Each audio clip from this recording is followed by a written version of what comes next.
तो प्रश्न नंबर 1 हमारा है, गुप्त किसके सामंत थे? जो गुप्त काल था, नंबर एक। जो गुप्त वंश की जो शुरुआत हुई थी, ये सामंत किसके थे?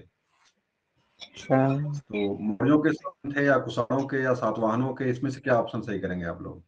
इसका मौर्य। जवाब रहेगा आपका नहीं नहीं जो था ये कुषाणों के जो है इसके, ये कुषाणों के समकालीन थे लोग।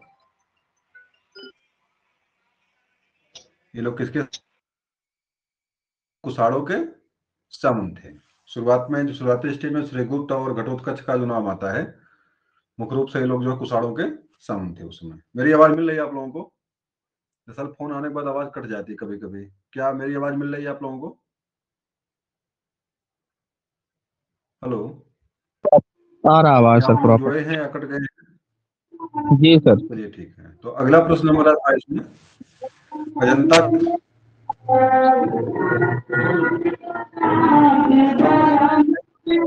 बहुत माइक बंद करिए आप, क्योंकि आपके यहाँ से डबल आवाज आएगी, शादी विवाह वाली।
तो प्रश्न नंबर 1, गुप्त किसके सामंत थे?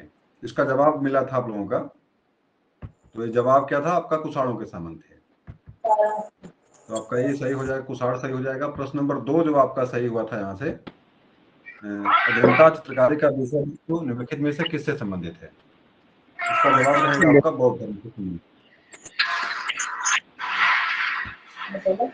व्याकरण शास्त्र में स्वरों को कहते हैं, क्या कहते हैं? क्या सही करेंगे आप लोग यहाँ से?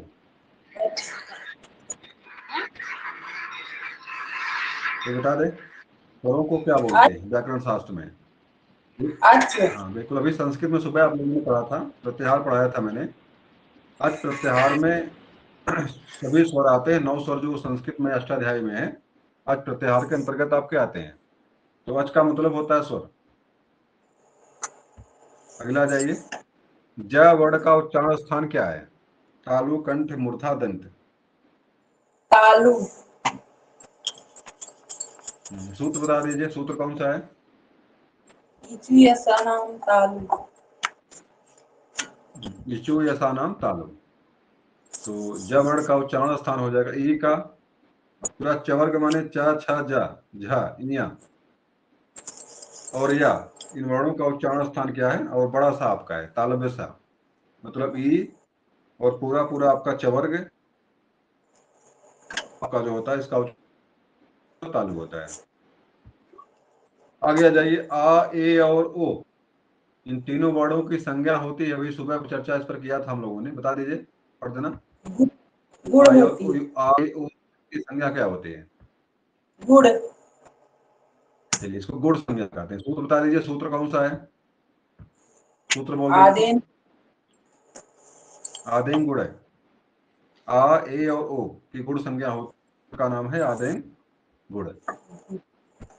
अगला आ जाइए, खर प्रत्याहार के वर्णों का बाह्य प्रत्यय होता है, क्या होता है? विवार होता है, श्वास होता है, घघोष होता है, सभी होता है। क्या होता है? नहीं होता है। क्या सही करेंगे? सभी।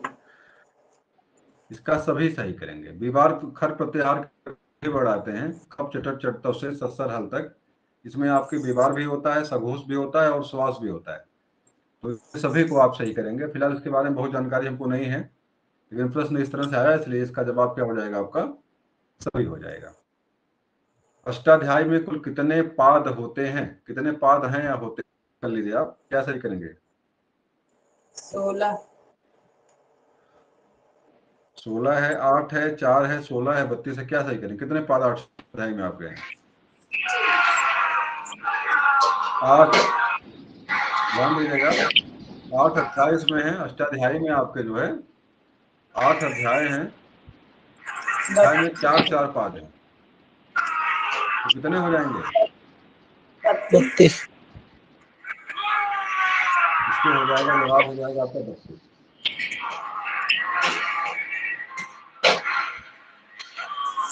ब्रजेश भाई, यस आपके यहाँ सर। से कुछ अलग तरह की आवाज आ रही है। अपना माइक बंद कर लीजिए। ब्रजेश जी, अपना माइक बंद कर लीजिए। आपके यहाँ से कुछ अलग तरीके से आवाज आ रही है। तो अष्टाध्यायी में जो है कुल कितने पाद होते हैं? इसका जवाब क्या हो जाएगा? इसका हो जाएगा 32। अष्टाध्यायी में 8 अध्याय हैं, और 8वें अध्याय में प्रत्येक अध्याय में 4 पाद हैं, तो 8 चौक 32 होता है। तो सब मिलाकर कितने पाद हो गए आपके? 32 पाद हो गए। और 32 जो पाद हैं, इस पादों में लगभग 4000 के अगल बगल श्लोक हैं, सूत्र हैं। इसमें सूत्र है, तभी परीक्षा में कोई भी पूछा हुआ है। सूत्र की संख्या किसी के कितने सूत्र हैं?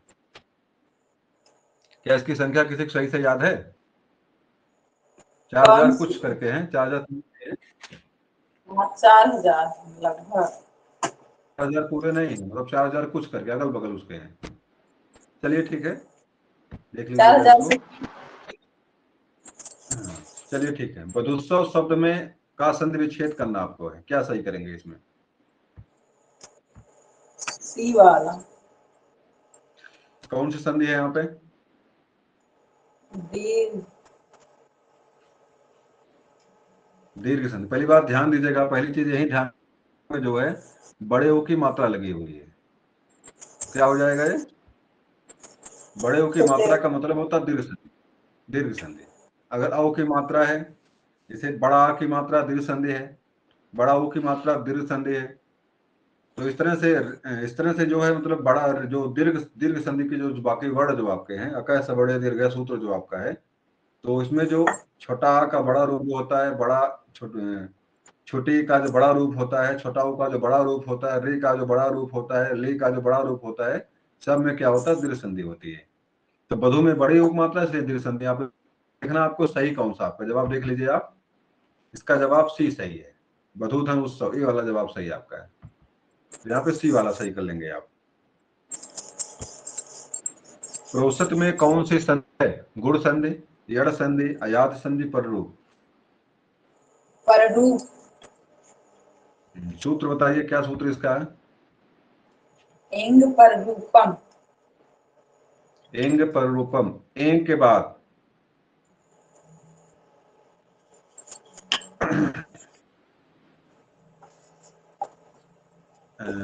प्रोधन औसति। प्रोधन औसति के बाद अगर जो है वो आता, उसी का रूप बन जाता। चलिए ठीक है, आपका पररूप संधि है ये। देखिए, दो संधियां आपके, एंग पररूपम है, एंग पूर्वरूपम है। पररूप है, पूर्व। जैसे पूर्व रूप में क्या होता है? अवग्रह वाला, टेढ़का वाला, ये टेढ़ा वाला आ जो होता है, अवग्रह जिसको हम बोलते हैं,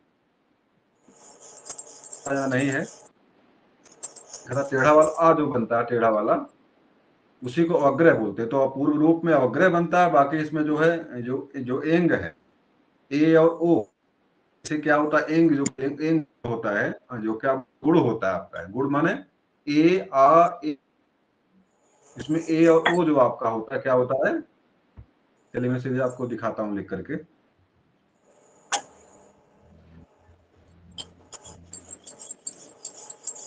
यही सब था आपका प्रोसेस। देखिए कैसे बनाए हैं।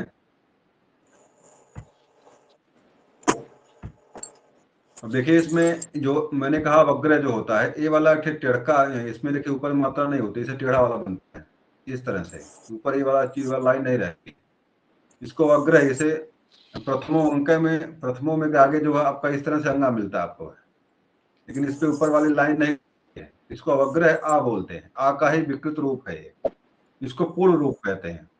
और पर रूप में क्या होता है, पर रूप में पहले वाले पद का जो पहला वाला जैसे प्रायधन औसत था, वास्तव में क्या था ये, प्रायधन औसत, और ये ओ जो होता है प्रायधन औसत था ये जो पूर्व रूप संधि बनती है, पर रूप संधि बनती है, ये बाद वाला ओ जो होता है पहले वाले ओ में आकर के फिट हो जाता है, इसी को क्या बोलते हैं, इसी को हम पर रूप कहते हैं। पूर्व रूप में क्या होता है, छोटा वाले आ की जगह पर या अवग्रह वाला चिन्ह आकर के रहता है, जैसे प्रथम अंक है, इस तरह से इसको पूर्व रूप और पर रूप में याद रखिएगा इसको। अगले में आ जाइए, निम्नलिखित में से कौन सा नाटक कालिदास, जानकी हरण, बालविकाग्निमित्रम, अभिज्ञान शाकुंतलम और विक्रमोर्वशीयम, क्या सही करेंगे? इन तीनों चारों में से क्या सही करेंगे आप? इसमें कालिदास ने क्या नहीं लिखा है? जानकी इसका हरण। जवाब क्या था आप लोगों का? इसका जवाब था जानकी हरण। जानकी हरण कालिदास ने नहीं लिखा। मालविकाग्निमित्रम नाटक का है, अभिज्ञान शाकुंतलम नाटक इन्हीं का है, और विक्रमोर्वशीयम भी इन्हीं का नाटक है। तो तीन नाटक इनके भी याद रखिएगा, बालविकाग्निमित्रम, अभिज्ञान शाकुंतलम और विक्रमोर्वशीयम जो है कालिदास के नाटक है। निम्नलिखित में से किस गुप्त शासक ने सिक्कों पर अपने बीड़ा को बजाते हुए आकृति में अंकित करवाया है? एक गुप्त शासक था, इसने अपनी जो सिक्का चलाया, उस सिक्कों में उसने जो है अपने आप को बीड़ा बजाते हुए दिखाया है। गुप्त वंश पर चर्चा हमने किया था, उसी का प्रश्न है, बता दीजिए कोई। समुद्रगुप्त। इसका जवाब आपका समुद्रगुप्त है।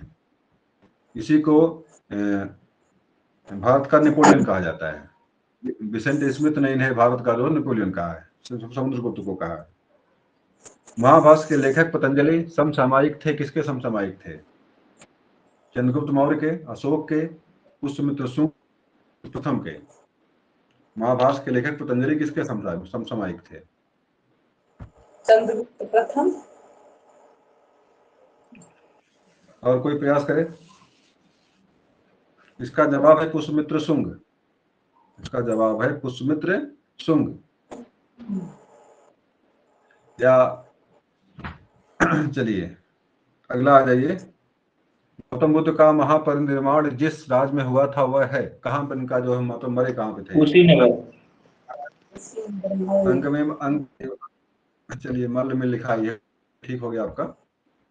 तो देखिए चार गणराज थे, अंग, मगध, मल्ल और बत्स। इसमें अगर मान लीजिए कुशीनगर न दिया होता तो पकड़ना थोड़ा सा कठिन था, लेकिन अगर दिया हुआ है फिलहाल जो है आप मल्ल गणराज याद रखिएगा। यहाँ से मल्ल गणराज में अंतिम जाकर मरते हैं, और लोग कहते हैं कि सुअर का मांस खाए थे अंतिम में, के मांस खाने के कारण जो है इनको पेचिस हुआ, और पेचिस पड़ने के कारण क्या होते हैं, लिपट जाते हैं। अच्छा ये बताइए, सुअर के मांस खाने से कौन सा रोग होता है? कौन सा क्रीम पेट में पलता है कच्चा मांस खाने सुअर का?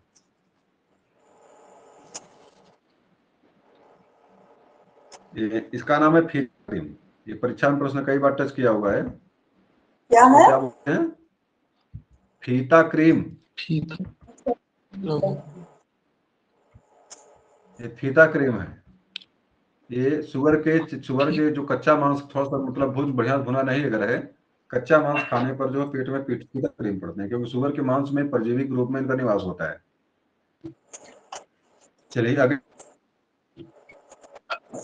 और जानिएगा कि गौतम बुद्ध का जो जीवन काल है, ये चार तरह के जो नामों से धम्म चक्र प्रवर्तन है, महापरिनिर्वाण है, और गृह महाभिनिष्क्रमण है, और एक अंत में और बनता है महापरिनिर्वाण। हाँ महापरिनिर्वाण हो गया पहला तो जो है महाभिनिष्क्रमण है, मतलब घर से जब निकलते हैं वो। उसके बाद जो है कि ज्ञान प्राप्ति के लिए क्या बोलते हैं? महाभिनिष्क्रमण, महापरिनिर्वाण का है। धम्म चक्र प्रवर्तन देखिएगा, जब जन्म इनका होता है उसके बाद तो कुछ नहीं, लेकिन जब घर से निकलते हैं उसको महाभिनिष्क्रमण कहते हैं। उन्हें जब इनको ज्ञान प्राप्त होता है, उसको ज्ञान प्राप्त को क्या बोलते हैं? धम्म चक्र ज्ञान प्राप्त होता छोड़ दीजिए, अंतिम में जब ज्ञान को प्रथम बार जो है कि सारनाथ में जो है गौतम बुद्ध ने जब अपने ज्ञान को 4 शिष्यों में दिया तो उसी को हाँ, इसको धम्म चक्र प्रवर्तन कहते हैं। और जब मरते हैं जहां पर निर्माण एक शब्दावली कोई और है, निर्माण के अलावा 4 शब्दावली। अब चौथी शब्दावली मुझे नहीं आ रही है, क्या शब्दावली है? चलिए, निम्न में से किसे हिंदी खड़ी बोली का जनक है? अमीर खुसरो, मलिक मोहम्मद जायसी, कबीर दास, अब्दुल रहीम खान खाना। क्या सही करेंगे भाई आप लोग? खुसरो। चारों में से अमीर खुसरो। जवाब सभी लोगों का सही है। अमीर खुसरो ही थे जहां से हिंदी खड़ी बोली जो अपना जन्म लेती है। बहुत सारी इनके पहेलियां हैं, बहुत सारे रचनाएं लिखा इन्होंने है। और खलक दरबारी इनका है। अभी बहुत सारे मतलब उस टाइम पे 7वीं शताब्दी में ऐसा ग्रंथ ऐसा है कि मतलब कुछ चीजें हैं इनका लिखे हुए हैं, ये कि लगता नहीं कि उस काल के लिखे हुए हैं। तो खड़ी बोली के शुरुआती कवि तूतीय हिंद के नाम से प्रसिद्ध है, ये प्रसिद्ध है अमीर खुसरो। तो आप जानिएगा कि मतलब हिंदी खड़ी बोली के प्रथम जनक के रूप में यही जाने जाते हैं, अमीर खुसरो ही जाने जाते हैं। मलिक मोहम्मद जासी के बारे में आप जानते हैं, पद्मावत अखरावत क्या लिखे हैं? पद्मावत अखरावत के अलावा आखिरी कलाम, मसनवी शैली इनकी परीक्षा में कई बार टच किया। मसनवी शैली याद कर रखिएगा, मसनवी शैली में उन्होंने सारी रचनाएं लिखा हुआ है। ये अपने आप को क्या मानते थे? मासूक और मासूका, अपने आप को मासूका मानते थे और भगवान को जो है इनके निर्गुण ब्रह्म को जो है मासूक मानते थे। मतलब प्रेमी और प्रेमिका के रूप में अपने आप को ये लोग जो है प्रदर्शित करते। कबीर के बारे में सबको पता है, कबीर के बारे में कोई दुविधा नहीं है।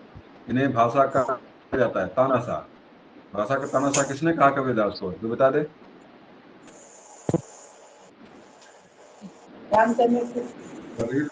कबीर दास को भाषा का तानाशाह किसने कहा है? हजारी प्रसाद। हजारी प्रसाद द्विवेदी ने कहा है। बिल्कुल सही जवाब आपका है। और अब्दुल रहीम खान खाना के बारे में सभी लोग जानते हैं, अकबर के दरबारी थे। अकबर के 7,000 मनसबदारों में एक थे।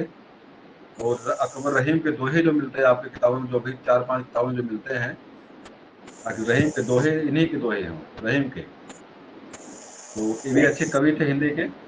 और जानिएगा कि ये तुलसीदास के समकालीन थे, मतलब ये अकबर के दरबारी थे, तुलसीराम के समकालीन थे। तुलसीदास से इनकी अच्छी दोस्ती इनकी थी, अब्दुल रहीम खान खाना की। आगे आ जाइए। दिल्ली सल्तनत का सर्वाधिक विद्वान शासक जो खगोल शास्त्र, गणित एवं आयुर्विज्ञान सहित अनेक विधाओं में माहिर था, कौन था भैया वो?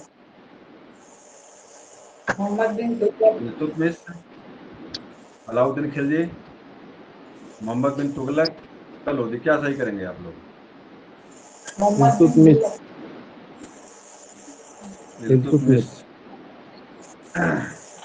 देखिए भाई, मैं बताऊं आपको, एक शासक एक शासक इसमें ऐसा है जो बहुत विवादी है, और वह है मोहम्मद बिन तुगलक।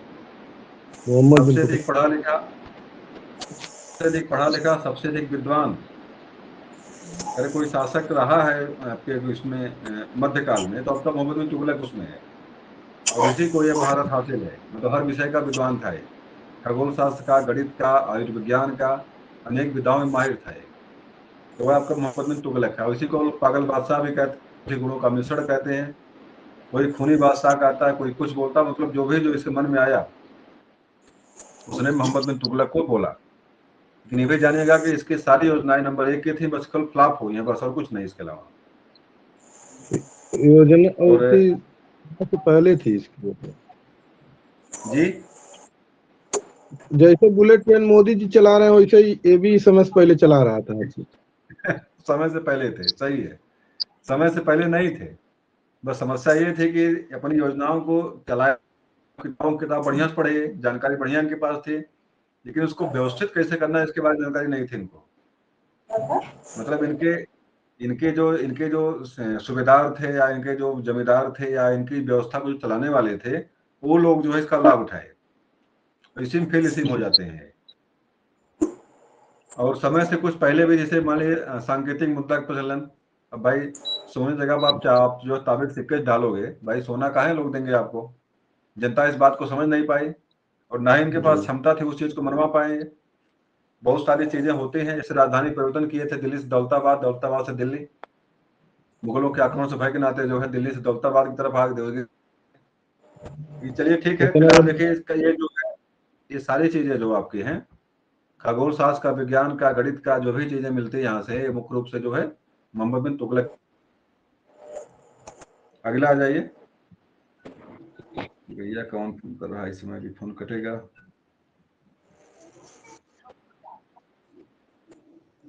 तारे का रंग किस चीज का सूचक है? तारे का रंग जो होता है ये किसका सूचक है?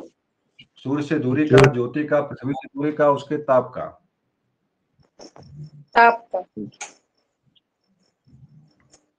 चलिए जवाब सही आपका है। तारे का रंग जो होता है ये फिलहाल ताप का है या सूर्य से दूरी का, पृथ्वी से दूरी का है? ताप का। इसको मैं देख नहीं सकता, एक मिनट।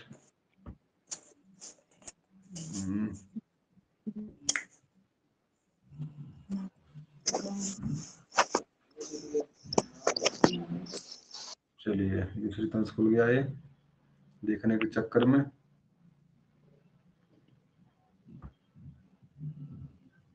ये कौन बवाल है?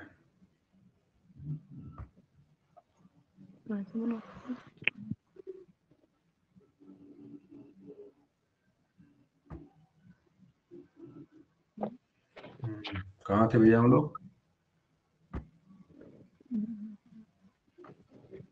तारे का रंग, देखिए जवाब देख लीजिए इसका सही क्या है। तो उसके ताप का ही सूचक है, बिल्कुल सही जवाब आपका है। तारे का रंग जो है, तारे का जो रंग होता है उसके ताप का ही प्रतीक है, बिल्कुल सही है।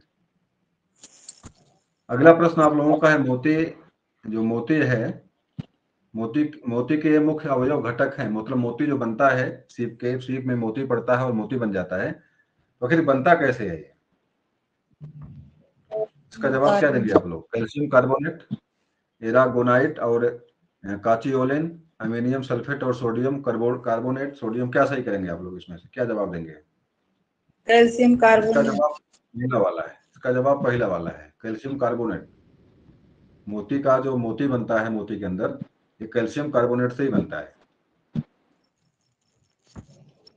किस प्राणी के प्लाज्मा में ब्लड सस्पेंडेड होता अथवा बनता है? किस प्राणी के प्लाज्मा में ब्लड सस्पेंडेड होता है अथवा बनता है?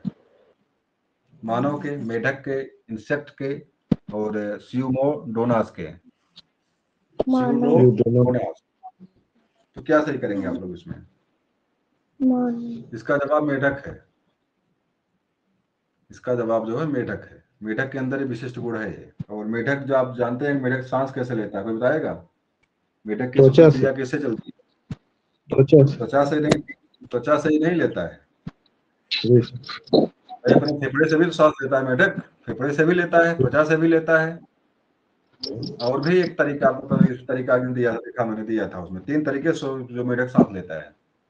अगर मिट्टी के अंदर मेढक अगर है तो त्वचा से सांस लेता है, पानी के अंदर अगर है तो कुछ और तरीके से सांस लेता है, अगर पानी के बाहर अगर है तो अपने फेफड़े से सांस लेता है, पानी के अंदर अगर है किसी और तरीके से सांस लेता है। मतलब 3 तरीके मेढक के पास है। पानी के अंदर भी सांसन क्रिया कर सकता है वो, जमीन के अंदर है तो वहां त्वचा सांस लेता अपने है, और जमीन के बाहर आ गया तो फेफड़े सांस लेता है। तो सारे गुण मेढक के पास है, किस भी तरीके रूप में पड़ जाएगा। तो ये मेढक के पास गुण है ये। अगला जाइए। मनुष्य के शरीर में रक्त का कौन सा भाग रोगों का प्रतिरोध करता है? आरबीसी, डब्ल्यूबीसी, सी प्लाज्मा और वसा।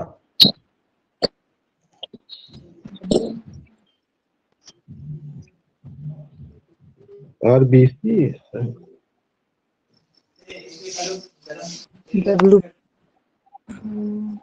आरबीसी है, डब्ल्यूबीसी। भाई कंफर्म बताइए, आरबीसी डब्ल्यूबीसी क्या सही करेंगे? WBC।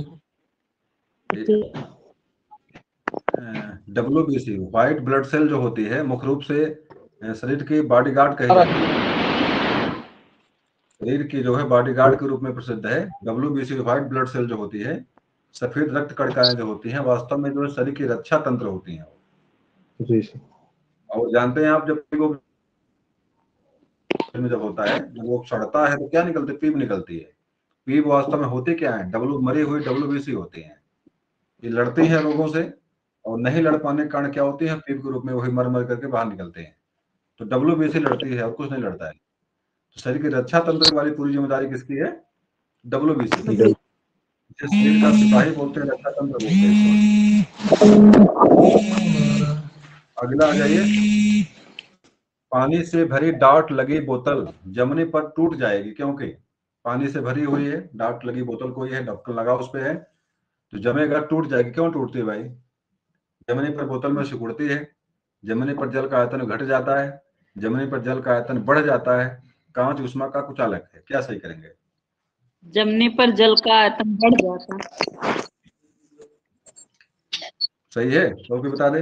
पानी जमेगा तो उसका आयतन बढ़ जाएगा। जी बढ़ जाएगा। बढ़ जाएगा, बिल्कुल सही जवाब। अच्छा ये बताइए, मान लीजिए शादी विवाह में आप लोग देखा होगा, मान लीजिए एक ड्रम पानी भरा होता है, उसमें बर्फ लेके आते हैं, टुकड़ा बर्फ का टुकड़ा लेके बड़ा सा आते हैं, पानी में डाल देते हैं, तो पानी के ऊपर तैरने, पानी को उसके ऊपर कुछ कुछ भाग उसका बर्फ का ऊपर आ जाता है। बर्फ का कुछ भाग क्या करता है? पानी के ऊपर आ जाता है। ऐसा क्यों होता है? उसका घनत्व सर पानी के घनत्व से कम हो जाता है सर। घनत्व पानी घनत्व से कम क्यों होता है? क्योंकि गल के जब उसका पानी घनत्व कम हो जाता है तो ऊपर चला आता है सर। वो आर्किमिडीज का सिद्धांत जो है उत्प्लावन बल का काम करता है। देखिए मैं बता रहा हूँ आपको, सिद्धांत कुछ सिद्धांत ठीक आपका है, बताया आपने, लेकिन उसका सिद्धांत मुख्य रूप से जो यहाँ लिखा वही है। पानी जब जमता है, इसे बढ़ जाता है। आयतन बढ़ने के कारण जो है पानी का भार तो वही रहता है कि उसका आयतन बढ़ जाता है। जितना भाग बढ़ जाता है बाबू, जितना जितना भाग जो है पानी का जो है बर्फ बनने पर बढ़ता है, उतना भाग क्या करता है? पानी के ऊपर दिखाई पड़ता है। सिद्धांत तो आपका आर्किमिडीज वाला भी लागू होता है यहाँ पे है, और जो लिखा हुआ है बिल्कुल सिमटम कहते हैं वो भी लागू होता है। बात यही है। अच्छा बताइए, मान लीजिए कि एक स्लेज गाड़ी होती है, स्लेज गाड़ी जो कहाँ पर चलती है? स्लेज कहाँ पर चलती है? बर्फ बर्फ पर चलती है। अगर मान लीजिए स्लेज गाड़ी का भार खूब बढ़ा दिया जाए, तो बर्फ का गलनांक बढ़ जाएगा, घट जाएगा? मान लीजिए स्लेज गाड़ी में खूब भार लाद दिया गया, तो क्या बर्फ गलने लगेगी या जो है नहीं गलेगी वो, या कुछ और हो जाएगा? गलने लगी। भार बढ़ने पर जल के मतलब बर्फ के गलनांक पर कोई प्रभाव पड़ता है?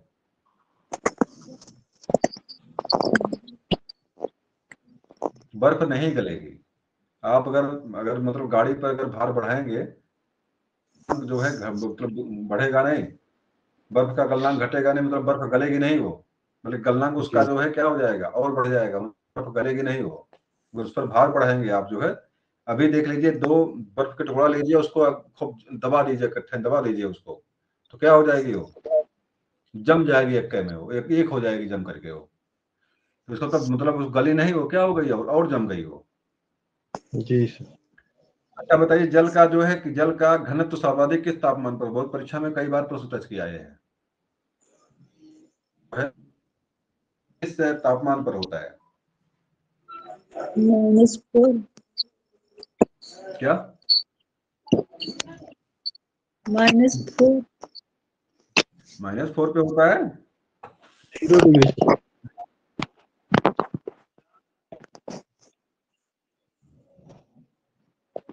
-4 बर्फ बन जाएगा। 0 डिग्री सर। चलिए, ऐसा नहीं है, फिलहाल 0 डिग्री पर तापमान उसका जो है तापमान क्या नाम, पानी घनत्व सर्वाधिक जो होता है 4 अंश सेल्सियस पर होता है। पानी का सर्वाधिक घनत्व जो होता है, मतलब पानी सबसे कम जब आकार जब जिस जिस तापमान पर लेता है, वो क्या है? 4 डिग्री सेल्सियस है। माफ करिएगा इसको। और परीक्षा में बार बार प्रश्न टच किया हुआ है। पानी का सर्वाधिक घनत्व जो किस तापमान पर होता है? इसका जवाब क्या रहेगा आपका? 4 अंश सेल्सियस रहेगा। हाँ, 4 पर जो पानी का घनत्व जो सबसे अधिक होता है, मतलब क्या है कि सबसे कम आकार पानी जो होता है 4 अंश सेल्सियस पर लेता है। अगला आ जाइए, ऑटोमोबाइल के हाइड्रोलिक ब्रेक के कार्य करने का सिद्धांत है। हाइड्रोलिक ब्रेक जो होता है ऑटोमोबाइल का, ये किस सिद्धांत पर काम करता है? आर्किमिडीज। चलिए, अभी देखिए चर्चा इस पर हुई थी, आर्किमिडीज को लेकर चर्चा अभी हुई थी, तो बिल्कुल जवाब सही है आपका। ये सिद्धांत कौन सा है? आर्किमिडीज का सिद्धांत है ये। हाइड्रोलिक जो ब्रेक काम करता है, किस पर काम करता है? आर्किमिडीज के सिद्धांत पर ही काम करता है। बिल्कुल सही है जवाब आपका। पीतल में कौन सी धातु है? ये भी परीक्षा में कई बार पूछा हुआ प्रश्न है, बता दीजिए। पीतल में जो पीतल बनती है मुख्य रूप से किस दो धातुओं का मिश्रण उसमें है? 70-30 का अनुपात होता है। तांबा और तांबा जस्ता। क्या क्या होता है? तांबा जस्ता। तांबा और जस्ता। नीचे सबसे थोड़ा सा कट गया है, थोड़ा सा नीचे सबसे कट गया, मैं इसको थोड़ा सा बड़ा छोटा कर देता हूँ। चलिए, तांबा और जस्ता, ये देखिए नीचे का ऑप्शन जो आपका है 70 और 30 का अनुपात होता है। 70 और 30 का अनुपात, 70% क्या होता है? तांबा होता है, 30% क्या होता है? जस्ता होता है। इन्हीं के योग से क्या बनता है? पीतल बनता है आपका है। अगले प्रश्न पे आ जाइए। ठोस कपूर से कपूर वाष्प बनने की प्रक्रिया को क्या कहते हैं? मतलब कपूर को जो है जलाइए तो उनमें क्या बन जाता है? तुरंत भाप बन जाता है। इसको क्या बोलेंगे? ऊर्ध्वपातन। वाष्पीकरण, हिमीकरण, पातन। ऊर्ध्वपातन। ऊर्ध्वपातन माने क्या होता है भाई? कोई भी जल के जो है भाप के रूप में खत्म हो जाए, क्या हुआ? भाप के रूप में उड़ जाए जो जल के। उसी को ऊर्ध्वपातन कहते हैं। नहीं, कोई और बताए इसको, कोई और बताए।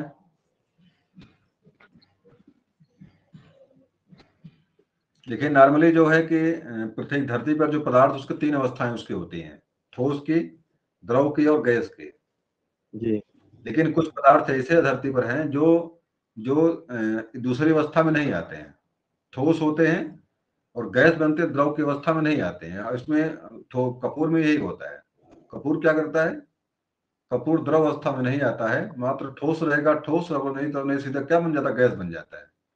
कपूर जलाएंगे आप जो है तो भाप बन जाएगा, भाप बन के उड़ जाएगा, मतलब गैस बन जाएगा। गैस को पुनः आप पिघलाएंगे, क्या बन जाएगा? वो कपूर बन जाएगा। मतलब भाप को पुनः आप पकड़ेंगे, भाप को पुनः आप कपूर बनेगा। कपूर को पुनः जलाएंगे तो क्या बनेगा? वो इसको सीधे गैस बनेगा। वो ऊर्ध्व का मतलब होता है उठना, पतन का मतलब होता है गिरना। एक बार उड़ना, पुनः आकर के गिरना। एक बार गैस बनेगा, एक बार क्या बनेगा? ठोस बनेगा। मतलब दूसरी अवस्था जो द्रव वाली अवस्था, इसको ग्रहण जो नहीं करता है, ऐसे सभी पदार्थों में जो ये गुण होते हैं, उनकी इस व्यवस्था को क्या बोलते हैं? उनकी इस व्यवस्था को ऊर्ध्वपातन कहते हैं। ये चीज आपका है ये। अच्छा बताइए, जल का हिमीकरण, हिमीकरण तापमान क्या है? हिमांक क्या होता है जल का? जल का हिमांक क्या होता है? जल का हिमांक क्या है? तो 0 डिग्री मतलब जल जो है 0 अंश सेल्सियस पर पानी जमता है, इसी को इसका हिमांक बोलते हैं। और जल का बॉइलिंग पॉइंट क्या है? बॉइलिंग पॉइंट कितना है? 4 डिग्री सेल्सियस। अरे भाई, हम जो है बॉइलिंग पॉइंट माने उबलने वाला पॉइंट पूछ रहे हैं। हाँ तो पानी पानी किस 0 पर उबलता है? पे जमता है, 4 डिग्री सेल्सियस पे उबलता है। अरे भाई, कहाँ से पढ़ रहे हैं आप? पानी 100 अंश सेल्सियस पर उबलता है। पानी हाँ 100 पे 100 उबलता है। डिग्री और सेल्सियस। 4 अंश सेल्सियस पर पानी का घनत्व सर्वाधिक होता है। 4 अंश सेल्सियस पर जी पानी का घनत्व क्या होता है? सर्वाधिक होता है। जी। मतलब सबसे कम आकार जो है 4 अंश सेल्सियस पर ग्रहण करता है। पानी का जो है कि हिमांक जो है 0 अंश सेल्सियस है। और पानी का जो है कि बॉइलिंग पॉइंट जो आपका है, जो द्रव का उबलने का जो टाइम है, पॉइंट उसका 100 अंश सेल्सियस है। पानी 100 पर उबलता है और 0 पर जमता है। ये भी जानिएगा कि सबसे अधिक गुप्त ऊष्मा जो है किसकी होती है? कोई बताए, सर्वाधिक गुप्त क्या ऊष्मा सर? किसकी होती है? गुप्त क्या? ऊष्मा करके एक प्रश्न बनता है, गुप्त ऊष्मा। ये प्रश्न बनता है विज्ञान में है, तो किसकी होती है? पानी की होती है। सर्वाधिक गुप्त ऊष्मा मुझे पता नहीं कितनी है, 9 है कितना पॉइंट है, लेकिन सर्वाधिक गुप्त ऊष्मा जो होती है पानी की होती है। ये परीक्षा में कहीं भी पूछा हुआ है।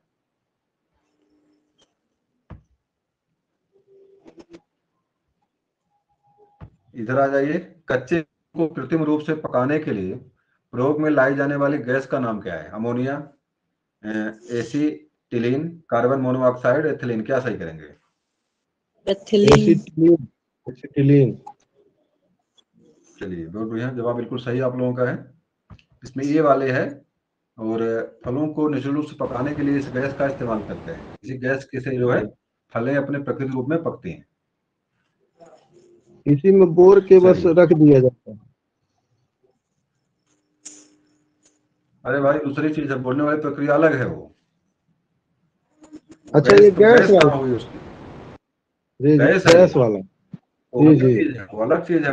वो जानलेवा पूरी होती है भैया। वो कृत्रिम रूप से कहाँ हो गया? वो तो जबरदस्ती पकाने वाली व्यवस्था है। ये धुआं दे के पकाया जाता है। इसमें जो है गैस है, और उसी गैस में उसको बंद रखते लगातार, तो फल पकता उसमें है। अगला है, क्लोरोफिल में कौन सा धातु आयन पाया जाता है? लोहा, मैग्नीशियम, जस्ता, कोबाल्ट। मैग्नीशियम। प्रश्न है, परीक्षा में आया हुआ है। बंद। इसका जवाब आपका साफ साफ है, मैग्नीशियम। जी।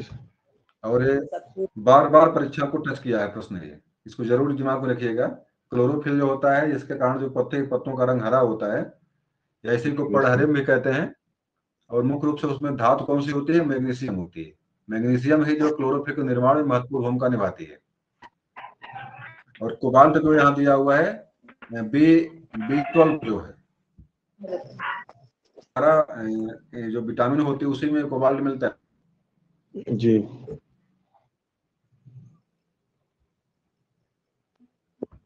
अगला प्रश्न आ जाइए। वर्ल्ड गिविंग इंडेक्स 2021 के अनुसार दुनिया भर में सबसे उदार देश इंडोनेशिया है।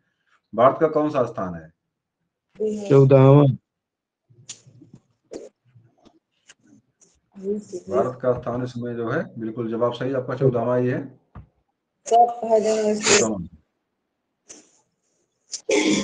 अगला प्रश्न आपका है, हेनरी पासपोर्ट इंडेक्स के अनुसार जापान भारत का इस सूची में स्थान है? इसमें कटा लग रहा है इसे। 86वां। नहीं नहीं, देखिए प्रश्न पूरी तरह से ये था, हेनरी पासपोर्ट इंडेक्स के अनुसार जापान का पहला स्थान है, तो भारत का इस सूची में कौन सा स्थान है? ये 86वां। प्रश्न था पूरा। इसका जवाब प्रश्न नंबर 1 है, 86वां पहला वाला जो इसका सही। अगला प्रश्न आपका है, उत्तर प्रदेश ने हाल ही में महिलाओं की क्षमताओं को विकसित करने और उसके अधिकारों के लिए मुखर बनाने के लिए कौन सा अभियान शुरू किया है? महिला सशक्तिकरण संकल्प अभियान, महिला कायाकल्प संकल्प अभियान, या प्रारंभ। क्या सही किया? मतलब यूपी सरकार ने क्या काम किया महिलाओं को सशक्तिकरण के लिए? महिला शक्तिकरण संकल्प अभियान। पहला वाला सही है, महिला सशक्तिकरण संकल्प अभियान वाला ऑप्शन जो सही है आपका है। जी। और विश्व में सर्वाधिक ग्रामीण जनसंख्या किस देश में रहती है? सर्वाधिक ग्रामीण जो है जनसंख्या किस देश में है? चीन में, भारत में, पाकिस्तान में, श्रीलंका में। तो क्या सही करेंगे इसका जवाब पहला वाला सही है, बी वाला, भारत है इसका जवाब भारत है। हाल ही में व्हेलिंग आयोग की सदस्यता त्याग करने वाला देश है। एक अंतर्राष्ट्रीय व्हेलिंग आयोग बनाया गया है, इसकी सदस्यता किसी देश ने त्याग दिया है। तो देश का नाम बताना आपको है, कौन सा देश है? जापान। अमेरिका है कि जापान है? कौन सा देश है? बी वाला जापान, बी वाला सही है। इसका जापान। जापान सही जवाब रहेगा। हाँ बताइए। अरे वो जो हेनले पासपोर्ट इंडेक्स वाला 2022 का आ गया है, इसमें 83 रैंक है। वो 21 के 83वां रैंक है। 86। ये वाला हाँ हाँ, नया आ गया 2022 का, उसमें आपका 83 है। बी वाला इसमें जो दिया है। अच्छा, उल्टा लिखा भी है, देखिए उल्टा हो भी गया इस मामले में। बी लिखे यहाँ आ गया है, ए आपका यहाँ हो गया है, सी यहाँ आ गया है। तो नया में चेंज कुछ हुई क्या? हाँ हाँ 2022 में आ गया। 22 में इसके पहले 86 था। कुछ 83 इसमें है।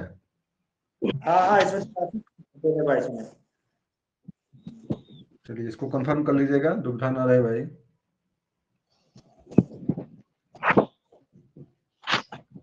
चलिए अगला प्रश्न उसमें है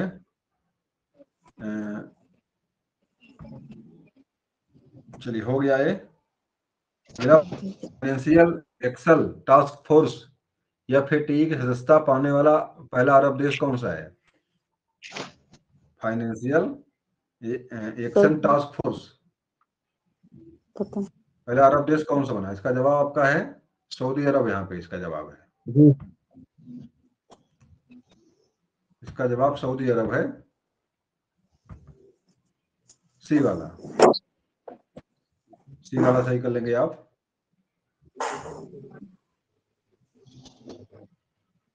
चलिए यही बात, बड़ा लंबा प्रश्न है ये।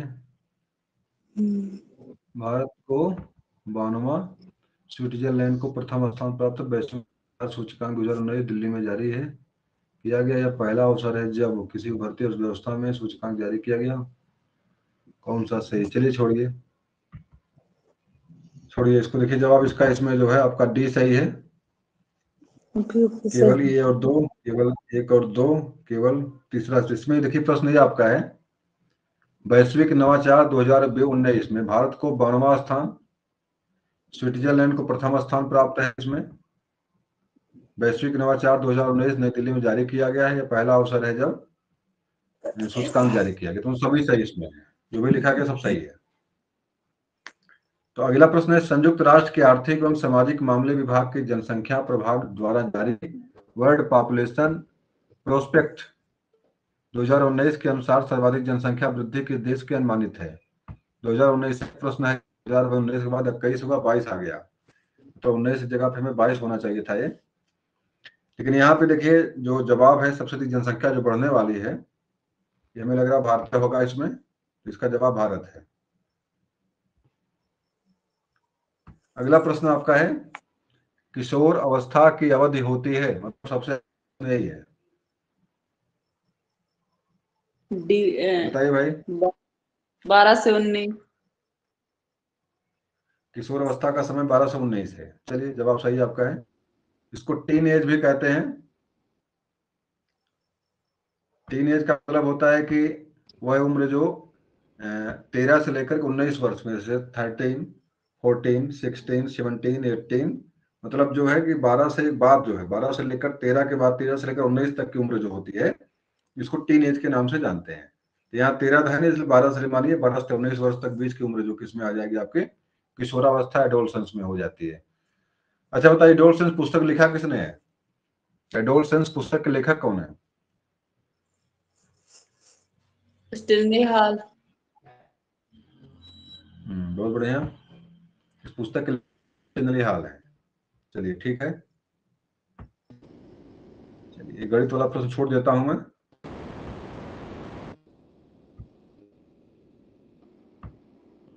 चलिए अगला है प्रश्न यहाँ पे, आदिकाल की रचना है अखरावट, छत्रसाल दशक, दीपशिखा, खुमाल रास। सही करेंगे। खुमाल रास। हेलो, हाँ चलिए आवाज मेरी मिल रही, ठीक है। इसका जवाब क्या हो जाएगा आपका? खुमान रासो हो जाएगा। सही जवाब है खुमान रासो, इसका जवाब सही है। आदिकाल की रचना है ये। अखरावट किसने बताओ लिखा है? अखरावट के लेखक कौन है?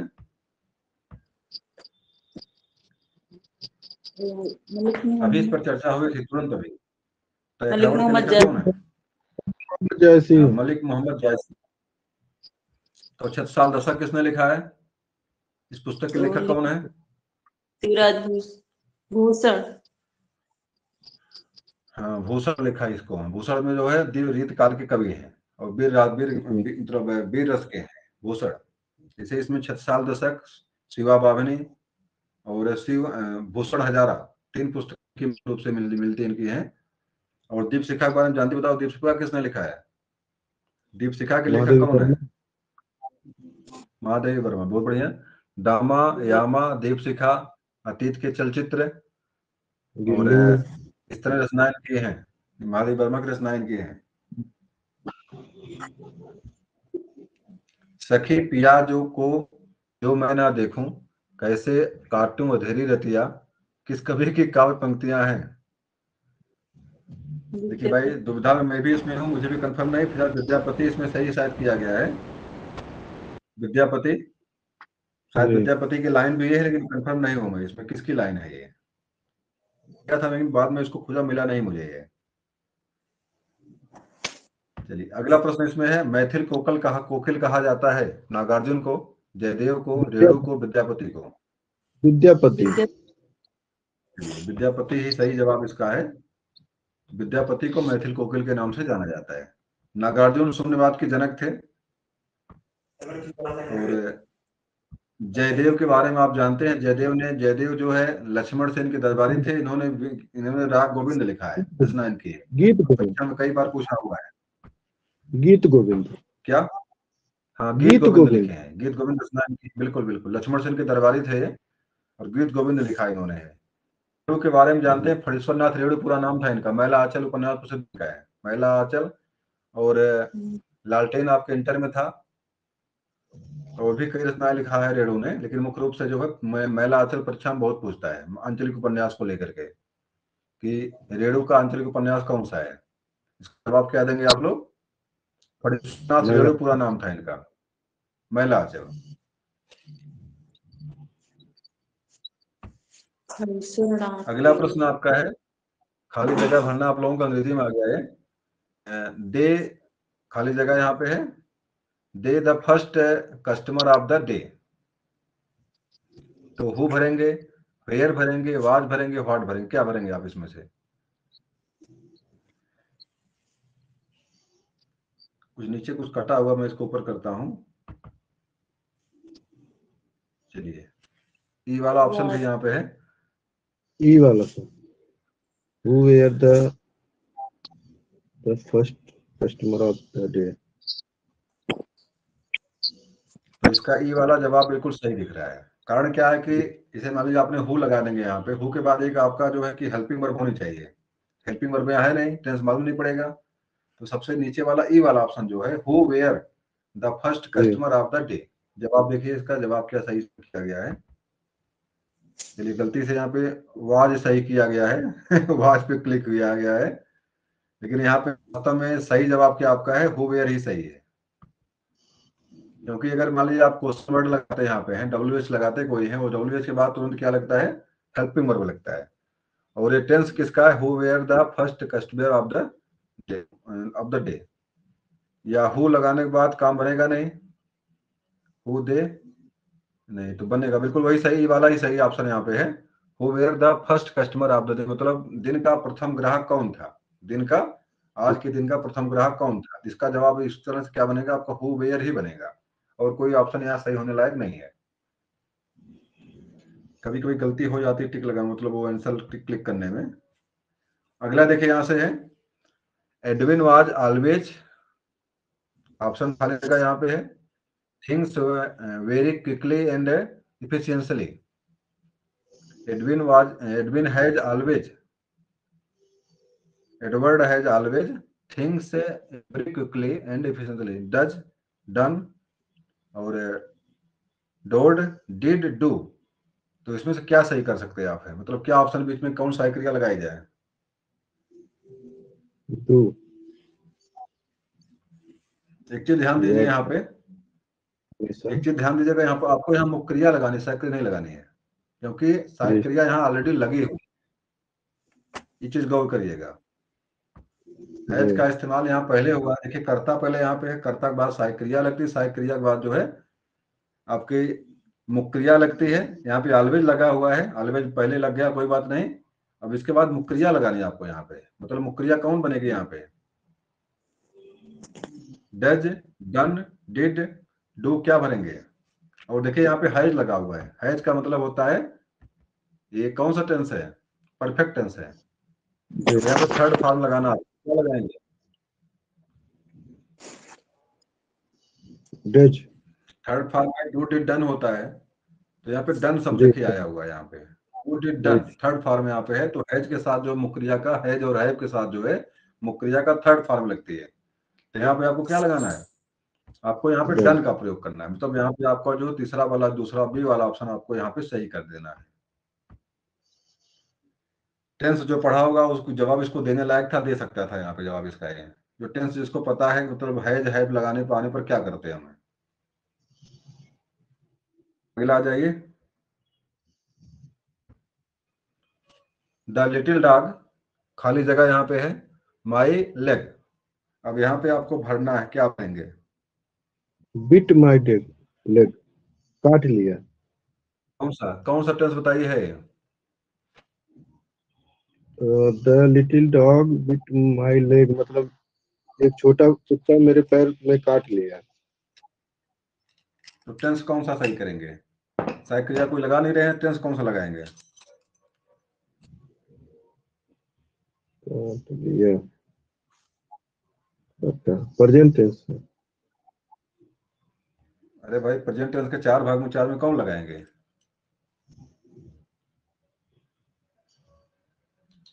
काट लिया कहाँ बनेगा, काटता है, काटती है ही बनेगा, काट लिया बनेगा, तब प्रेजेंट टेंस लगाएंगे अगर तो।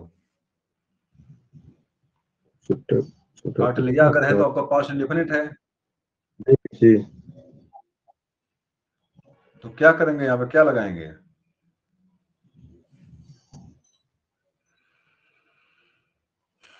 द लिटिल डॉग काटता है, काट लिया, तो सेकंड फॉर्म क्या लगेगा, सेकंड फॉर्म लगाना आपको यहाँ पे मुख्य रूप से। मेरे पैर को काट लिया। काटता है तो यहाँ पे यस या यस लगाना पड़ेगा, बिट्स हो जाएगा, बाइट्स हो जाएगा, बाइट्स लगा नहीं यहाँ पे, किसी में लगा किसी में है। नहीं। इसे जो नियम है प्रेजेंट इंडेफिनिट का, अगर कर्ता आपका सिंगुलर नंबर है तो उसके मुख्य क्रिया में क्या लगाते हैं आप, यस या यस का प्रयोग करते हैं। यहाँ पे कर्ता जो आपका डॉग है, डॉग है तो काट रहा आपको है, डॉग बताओ, डॉग यहाँ पे क्या, डॉग यहाँ सिंगुलर नंबर है, तो इसकी क्रिया जो लगेगी कि सिंगुलर नंबर में यस या यस का प्रयोग होता है, ये आपके बिट के लगाएंगे, बिट्स हो जाएगा, इसका मतलब है कि पास्ट इंडेफिनिट का ही वाक्य है। The little dog second form आपका जो बिट बिट बिट होता है, बिट बाइट बिट बिटन कुछ करके बनता है, तो यहाँ पे सेकंड फॉर्म इसका जो है सी वाला ऑप्शन सही, बिट ही बनता है सेकंड फॉर्म इसका, इसको बिट लगा देंगे यहाँ पे, बिट भरेंगे यहाँ पे। का आप स्पेलिंग अंग्रेजी देखिएगा, सेकंड फॉर्म भी इसका बिट ही बनता है, तो सेकंड फॉर्म में बनेगा आपका बिटन। हाँ, ये आपका वाक्य जो पास्ट इंडेफिनिट का है। जी। अगला आ जाइए, I can promise he will listen to me and change his mind but I will. अब आगे भरना, आपको क्या भरेंगे इसमें, आगे क्या सही करेंगे। See what I can do, see what I may do, see what I do.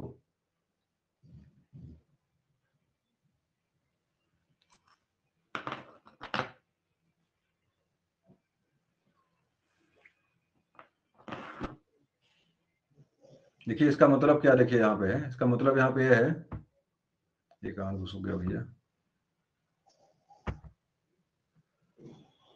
I can not promise, मैं वादा नहीं कर सकता आपसे, he will listen to me, वो मुझे सुनेगा कि नहीं सुनेगा, एंड चेंज हिज माइंड, कि अपना दिमाग बदलेगा कि नहीं बदलेगा, बट लेकिन मैं, बट आई विल लेकिन मैं करूंगा, what see what I can do, see that I may do, see what I will do, मतलब मुझे मेरे बस में जो होगा वो मैं करूंगा। इसका क्या सही करेंगे आप यहाँ पे, मुझे पता नहीं वो क्या करने वाला है, लेकिन मेरे बस में जो होगा मैं उसको करूंगा, इसके लिए अंतिम में क्या शब्द जोड़ेंगे यहाँ पे, आप क्या सही करेंगे। इसका जवाब हमें लग रहा है सी वाला सही होना चाहिए, see what I do, see what I can do, see that I may do. देखिए जवाब क्या सही भाई, मुझे पता नहीं है, सही यहाँ पे है व्हाट आई कैन डू, मतलब मैं वो करूंगा जो मैं कर सकता हूँ, इसका मतलब यही है, मैं वही करूँ, मैं वो करूंगा जो मैं कर सकता हूँ, इसका मतलब यही है। तो इसका पहला वाला सही यहाँ पे है। अगला देखिए प्रश्न है, an injection interjection is a part of speech that directly express. Interjection, interjection आपके जो है कि संज्ञा के जो पार्ट्स ऑफ स्पीच जो होते हैं, संज्ञा के जो मतलब भेद, क्या नाम, स्पीच के जो भेद होते हैं, संज्ञाउन, प्रोनाउन, वर्ब, एडवर्ब, एडजेक्टिव, उसमें अंतिम में आपका इंटरजेक्शन आता है। जी 8वां पार्ट जो इंटरजेक्शन आता है। इंटरजेक्शन माने क्या होता है? इंटरजेक्शन का मतलब होता है जैसे मन की तीव्र इच्छाएं जो होती हैं, जैसे लाश, हुर्रा, आप जो है सारो करते हैं, हा, फाई, इस तरह का आप शब्दों का प्रयोग करते हैं, इसमें आपका इंटरजेक्शन आता है। इंटरजेक्शन वही पूछ रहा है, एन इंटरजेक्शन ये part of speech. An interjection जो है एक स्पीच का वह भाग है जैसे जो, दैट माने जो, डायरेक्टली जो सीधे व्यक्त करता है, क्या करता है? एन ओपिनियन और आइडिया, एक विचार अथवा एक राय अथवा विचार। ये फीलिंग्स और इमोशन, भावनाएं अथवा जो है इमोशन माने क्या होता है भाई? वही भावनाएं होती हैं, तीव्र इच्छा जो होती है उसको इमोशन बोलते हैं। तो बताइए भाई, इंटरजेक्शन क्या व्यक्त करता है? दूसरा वाला सर, एक फीलिंग और इमोशन। बिल्कुल, दूसरा वाला इस इंटरजेक्शन का मतलब होता है कि एकाएक आपके मन से ऐसा कोई शब्द निकल जाए, जैसे hurrah, we have won the match. यहाँ पे क्या है भाई? आपका भावनाएं तो यहाँ व्यक्त नहीं कर रहे हैं, अरे हम लोग मैच जीत गए, बिल्कुल खुशी के माले जो है शाबाशी देना है, सारा इस तरह की शब्दावली जो आपकी होती है इसमें इंटरजेक्शन में आपकी आती है, या आश्चर्यजनक वाक्यों में शामिल होती है। ये इंटरजेक्शन का मतलब हिंदी में क्या होता है? आश्चर्यजनक सेंटेंस, आश्चर्यजनक वाक्य, या ऐसे कोई वाक्य जो आयक जो है आपके मुख से निकल जा रहे, वो हार गया, अरे वो मर गया, इस तरह की शब्दावली जो निकलती है आपसे उसको इंटरजेक्शन बोलते हैं। उसी को आश्चर्यजनक शब्दों में हम रखते हैं। तो इसके लिए हमारे अंत में क्या लगता है? एक इंटरजेक्शन मार्क होता है, एक नीचे पाइप आ रहे हैं, ऊपर एक बूंदी लगाते हैं। जी सर। और जिस भी वाक्य के अंत में आपको, वाक्य अंत में या वाक्य एक शब्द के इस तरह का शब्द चिन्ह लगा हुआ है, जान जाइए कि वाक्य कैसा हमारा है, ये वाक्य हमारा आश्चर्यजनक है। इंग्लिश में अगर जान जाइएगा वाक्य हमारा जो है ये इंटरजेक्शन है। अगला में आ जाइए, व्हिच लिस्ट कंटेन वन, कौन से वर्ड से इंटर, वही पुनः आ गया है interjection. Which list contain one word से इंटरजेक्शन, इसमें से कौन सी ऐसी लिस्ट है, जो नीचे लिस्ट दो दी गई है, इसमें से कौन सी ऐसी लिस्ट है जो इंटरजेक्शन वाले शब्दों को दर्शाती है? फर्स्ट वाला। देखिए यहाँ पे लिखा है ओ, यम, हाँ, औच, या नाउ है, रियली है, श्योर है। इसमें देखिए आश्चर्यजनक शब्द जो आपके हैं यही आपके शब्द हैं। ओ, अरे, हा, हुर्रा, इस तरह के जो शब्द आते हैं, आउच, एकाएक जो मुंह से निकल जाए आपके, हाई फाई, फाई फाई, या राम राम, या माशा अल्लाह, इस तरह की शब्दावली जो निकलती है आपकी, आपके इंटरजेक्शन में वही शामिल होती है। तो आपका पहला वाला सही हो जाएगा इसमें। चलिए पुनः देखिए आ गया, ये bad penny always turn up, bad penny always turn up, bad person always represents disappear, turn gold, turn good. इसका जवाब देख लीजिए क्या सही, इसका पहला वाला सही किया हुआ है। अब इसका मतलब क्या है मुझे पता नहीं भाई। ये bad penny always turn up, ये बैड पर्सन ऑलवेज, अब पता नहीं क्या चीज है, इसमें कोई मुहावरा लग रहा है, कोई हमें है ये, कोई मुहावरा कोई है। अब मुहावरा जिसको पता होगा वही इसका अर्थ निकाल पाएगा। अगला देखिए यहाँ पे है, give a thief enough rope and he will hand himself. इसका मतलब जानते हैं क्या है? चोर अपने पकड़ने का रास्ता स्वयं देता है। यहाँ देखिए, give a thief enough rope and he will hand himself. एक चोर जो है पर्याप्त अवसर देता है जिससे उसके पकड़ा जा सके। मतलब चोर जो क्या करता है? अपने पकड़ने का रास्ता स्वयं देता है। अब इसका मतलब यहाँ पे क्या सही करेंगे आप देखिए, नीचे लिखा हुआ है, if give a thief enough rope and he will hang himself, is true what will happen to a bad person who is not changed, in the end of he will get himself. अभी पता नहीं इसका मतलब क्या सही किया यहाँ पे, देखता हूँ मैं क्या है ये। सी वाला सही यहाँ पे है, इनटू ट्रबल। इनटू ट्रबल इसका मतलब क्या भैया? चलिए जो पढ़ने वाले होंगे वो समझेंगे इसका मतलब। फिलहाल इसका मतलब ऊपर वाला मतलब यही है। चलिए अब आ जाइए संस्कृत में, आपका आ गया संस्कृत वाला। कृत योगे कर्मणि कर्तरि च का भवति। कृदंत धातु के योग में कर्मण जो में कर में कौन सी विभक्ति का प्रयोग होता है? मतलब कृद योगे कर्मण कर्तरि, कर्ता में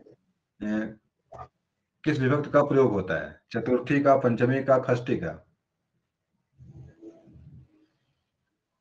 पंचमी।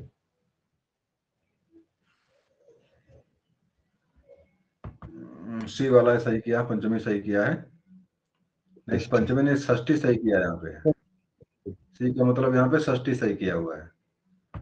अब कृद योगे कर्मणि कर्तरि च का विभक्ति भवति। च का अच्छा ये मतलब है किसके योग में कर्मणि के कर्ता में च का प्रयोग, च विभक्ति का प्रयोग होता है? च विभक्ति भवति, बड़ा मुसीबत है। कृद योगे कर्मणि कर्तरि का विभक्ति भवति, अब कृद के योग में। चलिए भाई, संस्कृत वाले ही समझेंगे इसको। मुझे लग रहा है कुछ विशेष चीज कृत धातु होती है, कृदंत, तो उसको मुझे लग रहा है कृदंत ही है, लेकिन फिलहाल यहाँ खष्टी सही किया गया है। चलिए आगे बढ़ते हैं। दूर समीपे, दूर समीपवाची शब्देश विभक्ति भवति। दूर के और समीप के शब्दों में विभक्ति कौन सी लगती है? द्वितीया, पंचमी, सप्तमी, द्वितीया, तृतीया, सप्तमी, द्वितीया, पंचमी, पंचमी, और द्वितीया, पंचमी, पंचमी, सप्तमी। मतलब इसका कहने का तात्पर्य यहाँ पे यह है कि दूर और समीपवर्ती शब्दों में विभक्ति कौन सी लगती है? तो बता दे भाई, इसका जवाब देख लीजिए आप लोग। ये कारक प्रकरण में है, कारक प्रकरण का प्रश्न है।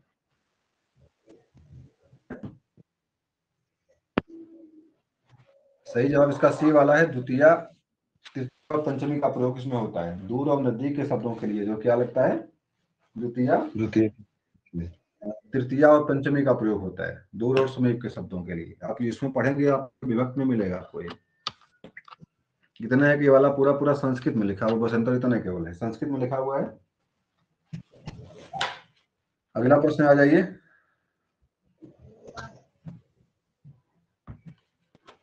कर्त संज्ञा विधायक सूत्रम नास्ति। बताइए भाई, कर्त संज्ञा का विधायक सूत्र नहीं है, इसमें से कौन नहीं है? स्वतंत्र कर्ता, तत्प्रयोगे हेतुश्च, संबोधने च, सर्वे सर्वे अस्ति। मतलब समझ में आ रहा है ना क्या चीज लिखा हुआ है?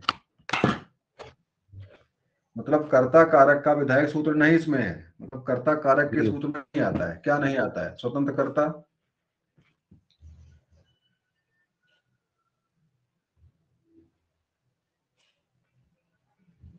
एक मिनट भाई रुकिए, मैं इसको कैंसिल करूं पहले।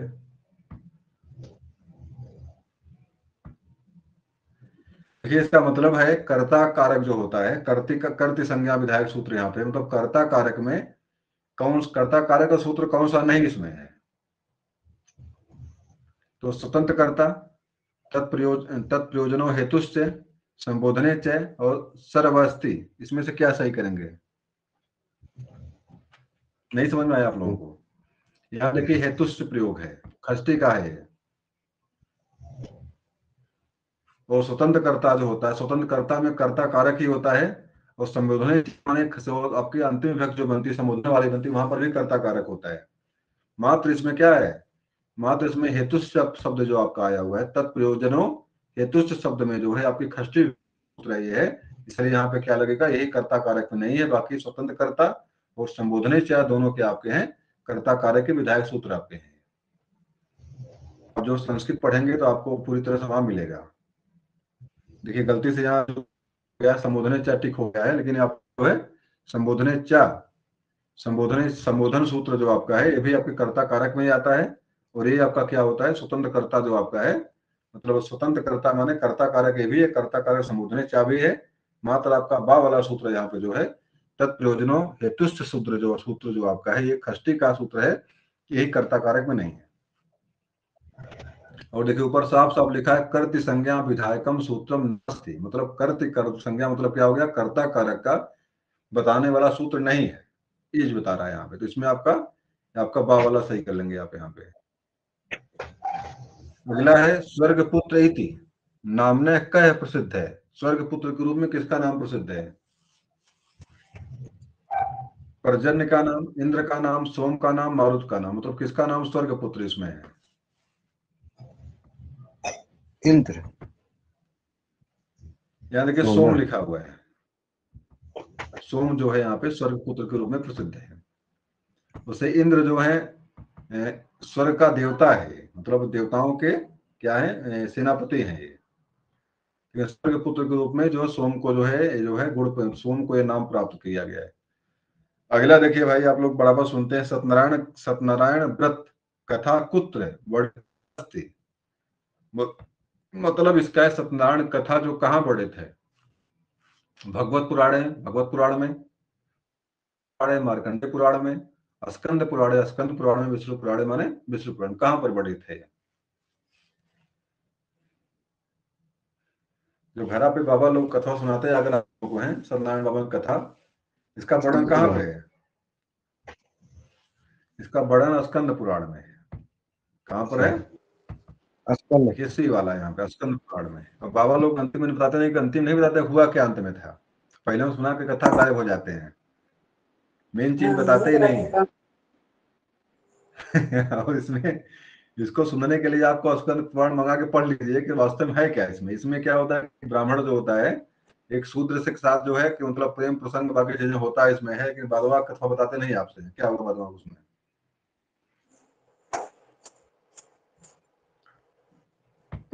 चलिए बाबा लोग जो सुनाए उसको सुनिए। अभी देखिए जगह रामायण चल रही है, बंद हुई कि नहीं बंद हुई? चौधरी जी भी लोग जुड़े हैं, निकल चुके हैं? चलिए निकल चुके हैं, ये आ जाइए अगले पर। फलम च, इसका मतलब क्या सही करेंगे आप? फलम सही करेंगे, फले सही करेंगे, फलान सही करेंगे, फलम फलम फलान सही करेंगे, क्या सही करेंगे इसमें आप? इसका मतलब क्या है?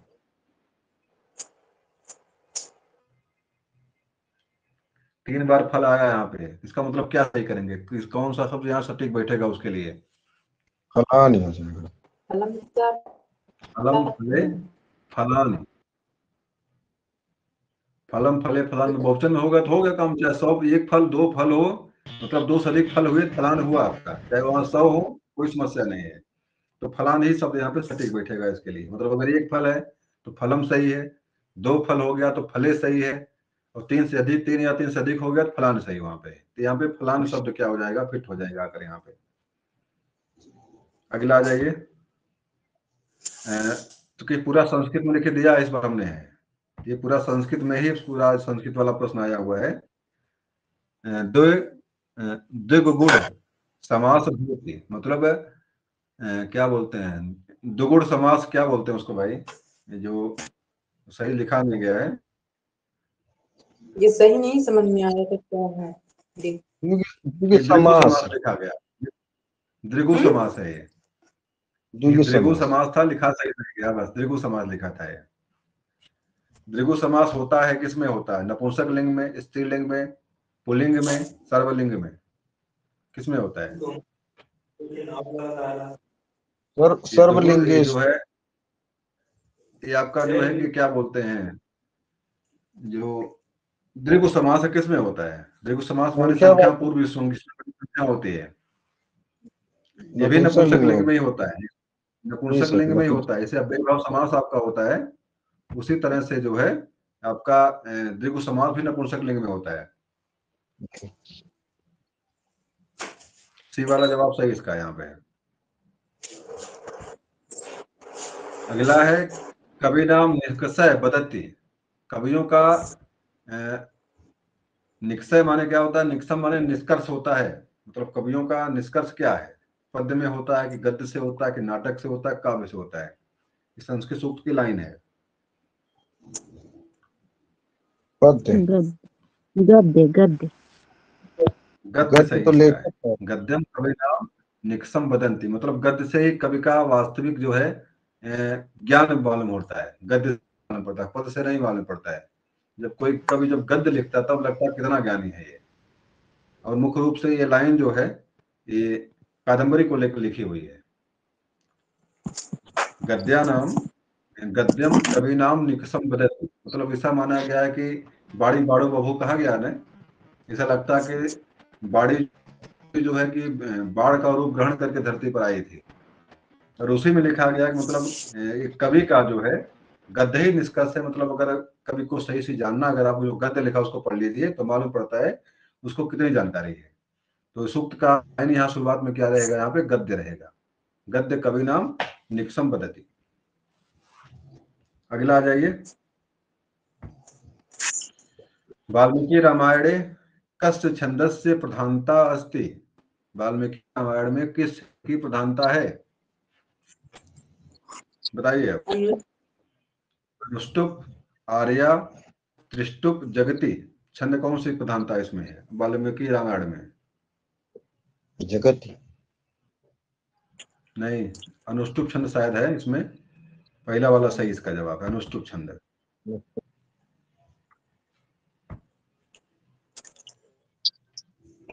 अगला देखिए, भवभूते आश्रयदाता कह, भवभूति जो थे किसके आश्रयदाता थे, मतलब किसके आश्रय में रहते थे?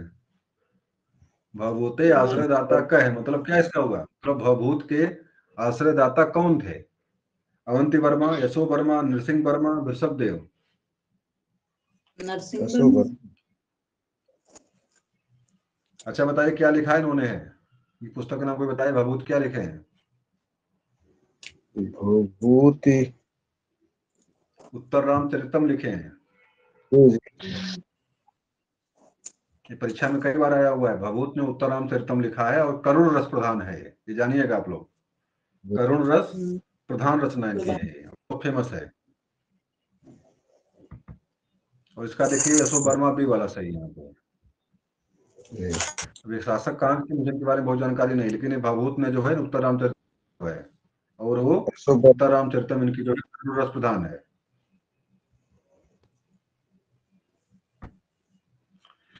शिवराज विजय, शिव इत्यस्य तात्पर्यम, शिवराज विजय रचना लिखी हुई, उसमें शिव का तात्पर्य किससे है? शिवाजी से है, गौर सिंह से है, राम सिंह से है, किसी से नहीं है, को अपना क्या सही करेंगे? शिवाजी। बिल्कुल सही जवाब है, शिवाजी। जो विजय जो सा है रचना जो लिखा है किसी ने, मुझे याद नहीं किसने लिखा है, इसका संबंध जो है वीर शिवाजी से, मराठा से जो शिवाजी थे उनसे संबंध, मतलब इसका संबंध शंकर भगवान से नहीं है। जवाब इसका देख लीजिए, ये वाला ही सही है।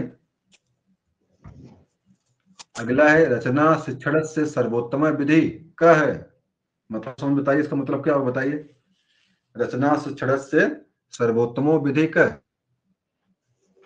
बताइए भाई इसका मतलब क्या है? रचना से मतलब बताइए। सर्वोत्तम। हाँ, मतलब रचना शिक्षण की सर्वोत्तम विधि कौन सी है? प्रश्नोत्तरी विधि है, मंत्रणा विधि है, क्रीड़ा विधि है, आगमन विधि है, कौन सा विधि सही करेंगे इसमें से? आगमन। इसका पहला वाला सही है, प्रश्नोत्तरी विधि, प्रश्न उत्तर विधि इसकी सबसे बढ़िया विधि रचना शिक्षण की है। मौन वाचने कह आयाति, मौन वाचन में क्या आता है? सामान्य मौन वाचनम, गंभीर मौन वाचनम, द्रुत मौन वाचनम, आदर्श मौन वाचनम, क्या सही करेंगे? नहीं मौन आयाति, मौन वाचन क्या आता है, उल्टा इसका है, तो क्या सही करेंगे? आदर्श मौन वाचन। मौन वाचन आदर्श। अरे भाई मौन आदर्श मौन वाचनम, मतलब मौन वाचन में जो है भाई आदर्श मौन वाचन शायद ये नहीं आता, इसमें है सामान्य मौन वाचन, गंभीर मौन वाचन, द्रुत मौन वाचन, आदर्श मौन वाचन। आदर्श मौन वाचन नहीं इसमें आता है। आदर्श मौन वाचन मतलब बढ़िया से पढ़ना होता है, ऐसा नहीं होता है कि आदर्श श्रुतलेख मतलब आदर्श बढ़िया सुनाइए, तो सुनाने वाला काम इसमें है नहीं, इसलिए ये वाला लग रहा है यही नहीं इसमें है, तो डी वाला सही किया गया यहाँ पे है। अगला प्रश्न आपका है, प्रवाह कौशलम प्रश्ना कदा प्रयुज्यते? पठस्य आदौ, पठस्य मध्ये, पठस्य अवसाने, यदा पाठम प्रवाहमान स्यात् तथा। यही वाला सही। इसका मतलब क्या है? मतलब समझ में ना आवे, कौशल प्रश्न। बताओ कैसे मतलब है? प्रश्न प्रश्न आए उत्तर कैसे मिल रहा है? देखिए, प्रवाह कौशल प्रश्ना कदा प्रयुज्यते, जो प्रवाह कौशल जब बच्चा बोलता है प्रवाह कौशल में, तो प्रश्ना कदा प्रयुज्यते, तो उसमें प्रश्न कब पूछा जाता है? पठस्य आदौ मतलब पढ़ने के शुरू में, पठस्य मध्य माने पढ़ने के मध्य में, पठस्य अवसाने माने पठने पाठ के खत्म होने के में, यदा पाठ है प्रवाह माने स्यात् तथा, जब पाठ शुरू में तभी पूछा जाए। इसका जवाब आपका है पाठस्य अवसाने, मतलब पाठ खत्म होने के बाद जो है प्रवाह कौशल प्रश्न जो जाते हैं, ये मतलब इसका है। मतलब प्रवाह कौशल का प्रश्न जो होता है पाठ के समाप्त होने के बाद जो है कुछ। अगला है कंप्यूटर शब्द की उत्पत्ति की हुई है अंग्रेजी शब्द से, लैटिन भाषा के शब्द से, अंग्रेजी भाषा के से और ए बी दोनों से। लैटिन भाषा की। किन भाषा की? ए बी दोनों है। अच्छा,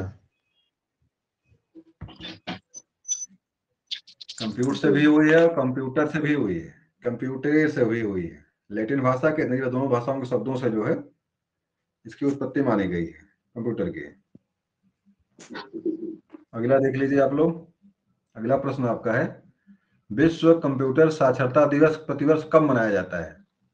15 नवंबर को, 5 जुलाई को, 2 नवंबर को और 2 दिसंबर को। 2 नवंबर। बिल्कुल जवाब सही आपका है। इसका दो जवाब है दिसंबर। 2 दिसंबर को। 2 नवंबर नहीं, 2 दिसंबर को है ये। जी सर। तो इसका विश्व साक्षरता दिवस, कंप्यूटर साक्षरता दिवस आपका 2 दिसंबर को है। अगला प्रश्न है कंप्यूटर का पिता या जनक किसे कहा जाता है? ये सबको आना चाहिए। Charles Charles Babbage. बेबेज। ये क्वेश्चन नंबर 4 यहाँ पे डी वाला ऑप्शन सही है। अगला आ जाइए, आईसी का पूर्ण रूप क्या है?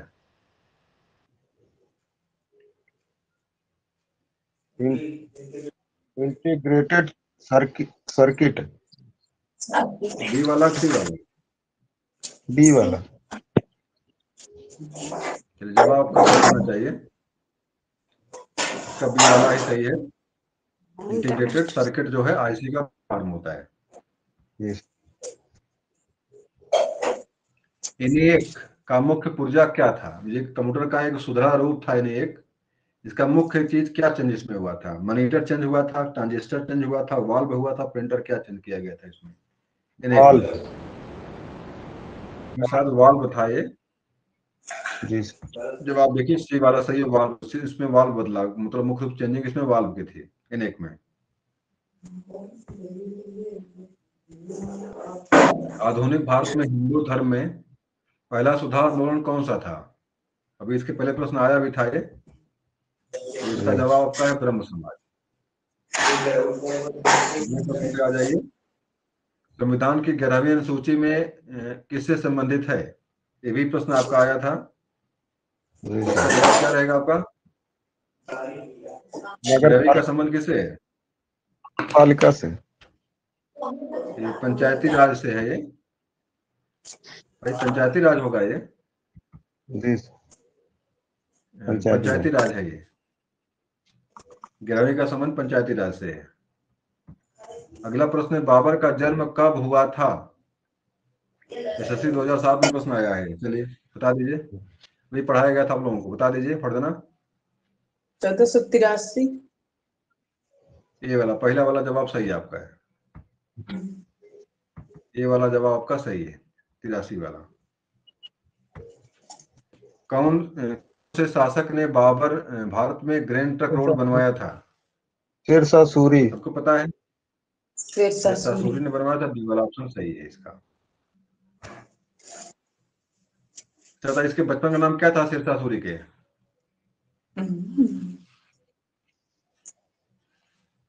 शेरशाह सूरी बचपन का नाम क्या था?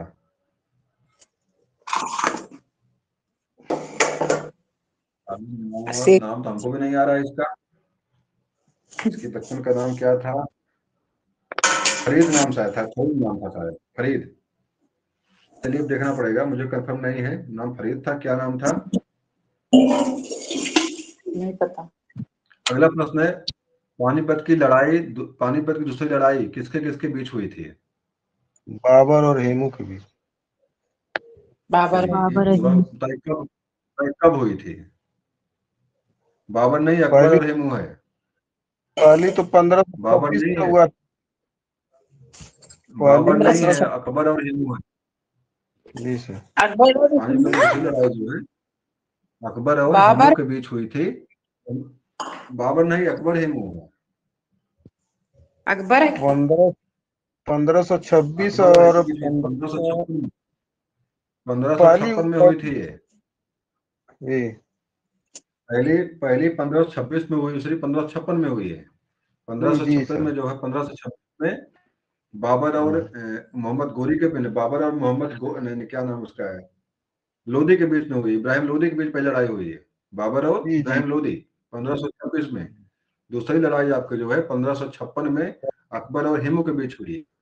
तीसरी लड़ाई आपके जो है अंग्रेजों और मराठों के बीच में हुई, 1761 शायद है वो तीसरी लड़ाई, तीसरा पानीपत का युद्ध है 1761। और ये लड़ाई जो है अंग्रेजों और जो है मराठों के बीच हुई थी, तीसरी लड़ाई पानीपत की।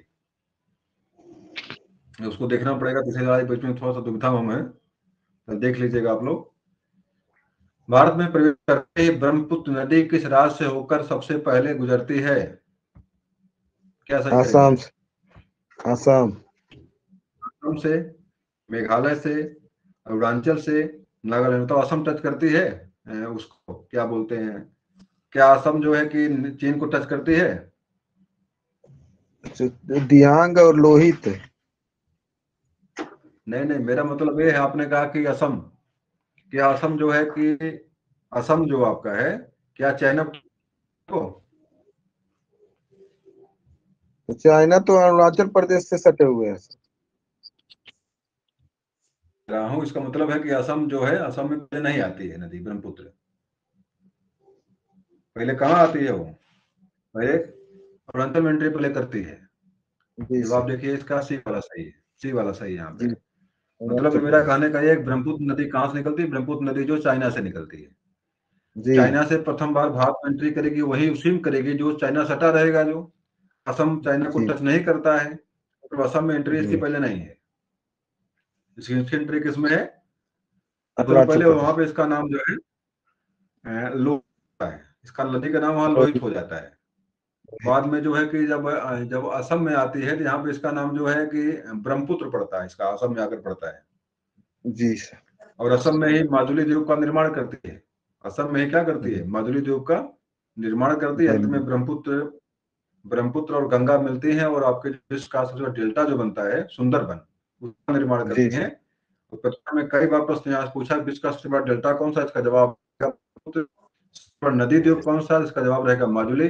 असम में नदी द्वीप है ये। और एक प्रश्न और यहीं से बनता है कि ब्रह्मपुत्र का या गंगा का नाम जो है बंगाल में नाम क्या, गंगा का बंगाल में क्या नाम हो जाता है? कोई बताएगा? पद्मा। पद्मा। पद्मा हो जाता है। और ब्रह्मपुत्र का नाम यमुना हो जाता है। ब्रह्मपुत्र का जी नाम सर। वहां यमुना हो जाता है। अंत में मेघना के रूप में जाकर के बंगाल खाड़ी में जा गिरती है। मेघना की वितरणिका के रूप में बंगाल खाड़ी में जा गिर जाती है। चलिए आ जाइए, अगला प्रश्न पे आ जाइए। केसर की खेती सबसे ज्यादा कहाँ होती है? जम्मू एवं कश्मीर में, उत्तर प्रदेश में, असम में, सिक्किम में? जम्मू जम्मू कश्मीर। कश्मीर। जम्मू कश्मीर। चलिए, जवाब बिल्कुल सही है। फिलहाल हो सकता है कुछ अब चेंज हो, लद्दाख आ गया बीच में है, कुछ जी सर चेंजिंग हो सकता लद्दाख। हुआ हो। अगर चेंज करता है लद्दाख, प्रश्न ऑप्शन देता है, थोड़ा सा रहेंगे हम भी कि कहीं ऐसा तो नहीं कि लद्दाख में चला गया है अभी। फिलहाल अभी तक आप जम्मू कश्मीर की सही करिए, किस खेती के लिए। चंद्र ग्रहण किस कारण होता है?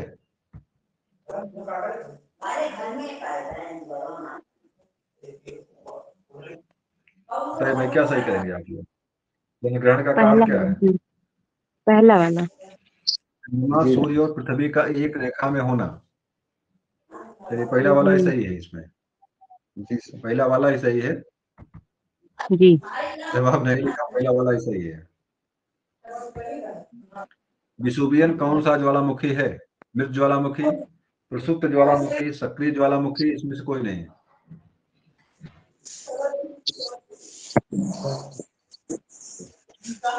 विसुवियन आपके इटली में है और ये प्रसुप्त ज्वालामुखी में आता है।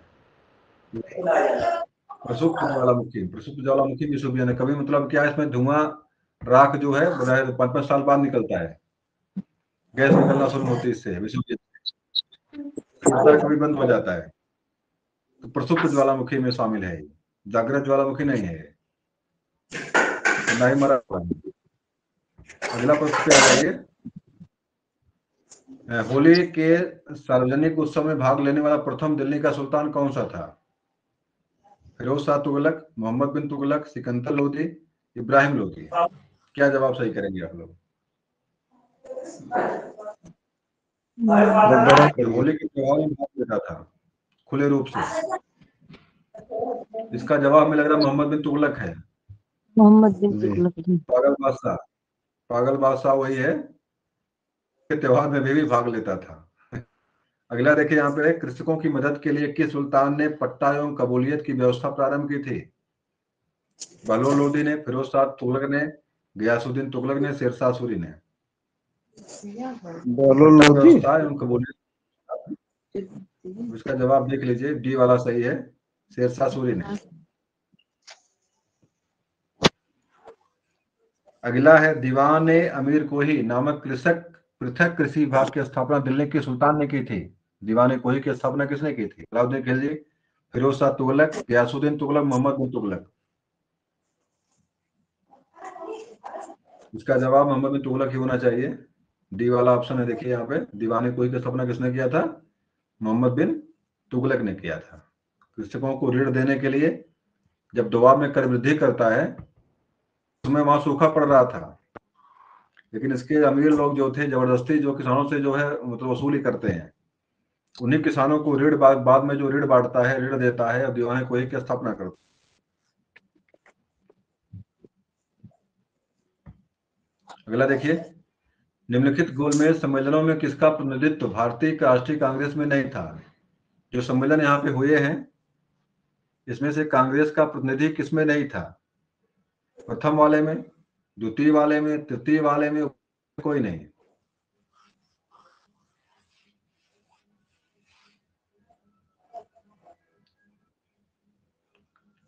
देखिए मैं बताऊं, थोड़ी गलती यहाँ हुई है।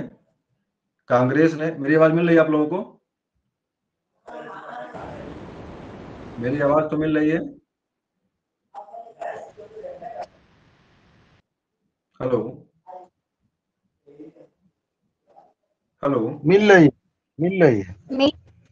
इसमें देखिए गोलमेज सम्मेलन जो हुई आपके 30 में, 31 में और 32 में, 30, 31 और 32, तो द्वितीय वाले में मात्र कांग्रेस ने भाग लिया था, बस केवल द्वितीय वाले में। जी सर। और तो यहाँ प्रश्न क्या था, निम्नलिखित गोलमेज सम्मेलन किसका प्रतिनिधि भारतीय राष्ट्रीय कांग्रेस में ने नहीं किया था? मतलब भारतीय राष्ट्रीय कांग्रेस 2 में नहीं था, इसमें तृतीय में भी नहीं था और प्रथम में भी नहीं। प्रथम। तो इसमें से मतलब प्रश्न थोड़ा सा गलत हो रहा है, और इसका सी वाला जवाब सही किया, तृतीय गोलमेज सम्मेलन में। चलिए, फिलहाल न प्रथम में था ना ही तृतीय में था, इसका मतलब है कि तृतीय वाला सही कर लिए। चलिए तृतीय वाला और प्रथम वाला दोनों सही करिए इसको। प्रथम में नहीं था कांग्रेस का और तृतीय वाले में भी नहीं था, मात्र द्वितीय वाले में गांधी जी भाग लिए थे, इसमें गोलमेज वाले में। तो प्रथम और मात्र इसमें अम्बेडकर ऐसे व्यक्ति तीनों भाग लेते हैं, प्रथम थे, द्वितीय में भी भाग लिए, तृतीय में भी भाग लिए थे। मतलब अगर परीक्षा से इस तरह पूछता है कि गोलमेज सम्मेलनों में तीनों में भाग लेने वाला कौन भारतीय था, आप क्या देंगे? आप बी.आर. अम्बेडकर देंगे। और गांधी जी की बात अगर आएगी द्वितीय वाला में, गांधी जी की बात आएगी 32 वाले में गए थे, 32 वाले में गांधी जी 1932 में गांधी जी प्रतिभाग किए थे। अगला आ जाइए, निम्नलिखित में से किसने असहयोग आंदोलन के दौरान विदेशी वस्त्रों को जलाया जाना एक निष्ठुर बर्बादी बताया था? जवाहरलाल नेहरू ने, मोतीलाल नेहरू ने, रविन्द्रनाथ टैगोर ने, सुभाष चंद्र बोस ने?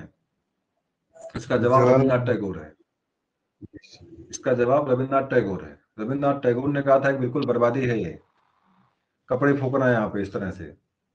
अगला आ जाइए, भारतीय राष्ट्रीय कांग्रेस के लाहौर अधिवेशन 1929 के अध्यक्ष कौन थे? 1929 के अध्यक्ष कौन थे? अब्दुल कलाम आजाद, जवाहरलाल नेहरू, राजेंद्र प्रसाद, सुभाष चंद्र बोस? इसका जवाब है जवाहरलाल नेहरू। बी वाला सही है, जवाहरलाल नेहरू सही इसका है। अगला में आ जाइए, निम्नलिखित युग्म में कौन में सही सुमेलित है? Abdul Kalam Azad, Hind Swaraj, Annie Besant New India, Bal Gangadhar Tilak commonwealth, Mahatma Gandhi India brings freedom? क्या सही करेंगे? इसमें कौन सही सुमेलित इसमें है? महात्मा गांधी। नहीं, महात्मा गांधी का तो इंडिया ब्रिंग्स फ्रीडम नहीं, पुस्तक इनकी रचना ये नहीं है। एनी बेसेंट ये जवाब आपका अब्दुल कलाम का है, ये रचना अब्दुल कलाम की है। जी सर। अब्दुल कलाम दो थे, एक तो आपके राष्ट्रपति थे और एक प्रथम शिक्षा मंत्री थे आपके। प्रथम शिक्षा मंत्री रचना ये है इंडिया ब्रिंग्स फ्रीडम। जी। और ब्रिंग्स फायर जो है, क्या नाम है, अग्नि की उड़ान जो है उनकी रचना है, क्या बोलते हैं, अब्दुल कलाम आजाद की, जो आपके राष्ट्रपति बने हैं। The wings of fire, the wings of fire, अग्नि की उड़ान। बाल गंगाधर तिलक का जो है आजाद हिंद स्वराज, हमें लग रहा है तिलक का है ये। चलिए फिलहाल जो भी हो कि सही इसमें कि आपका बी वाला सही होगा, यहाँ पे देखता हूं मैं, आपका बी वाला जवाब सही है। बेसेंट का न्यू इंडिया इनकी जो है, इनका जो है न्यू इंडिया इनकी शायद रचना थी या पत्रिका थी इनकी, न्यू इंडिया। अगले वाले में आ जाइए, निम्नलिखित में से भारतीय राष्ट्रीय कांग्रेस के किस अधिवेशन में महात्मा गांधी ने प्रथम बार भाग लिया था? मतलब पहली बार भाग कहाँ पे गांधी जी लिए थे? कलकत्ता अधिवेशन में, लखनऊ अधिवेशन में, नागपुर में, सूरत में? इसका पहला वाला सही है, 1901 में कलकत्ता अधिवेशन में गांधी जी ने जो है पहली बार प्रतिभाग किया था, 1901 में।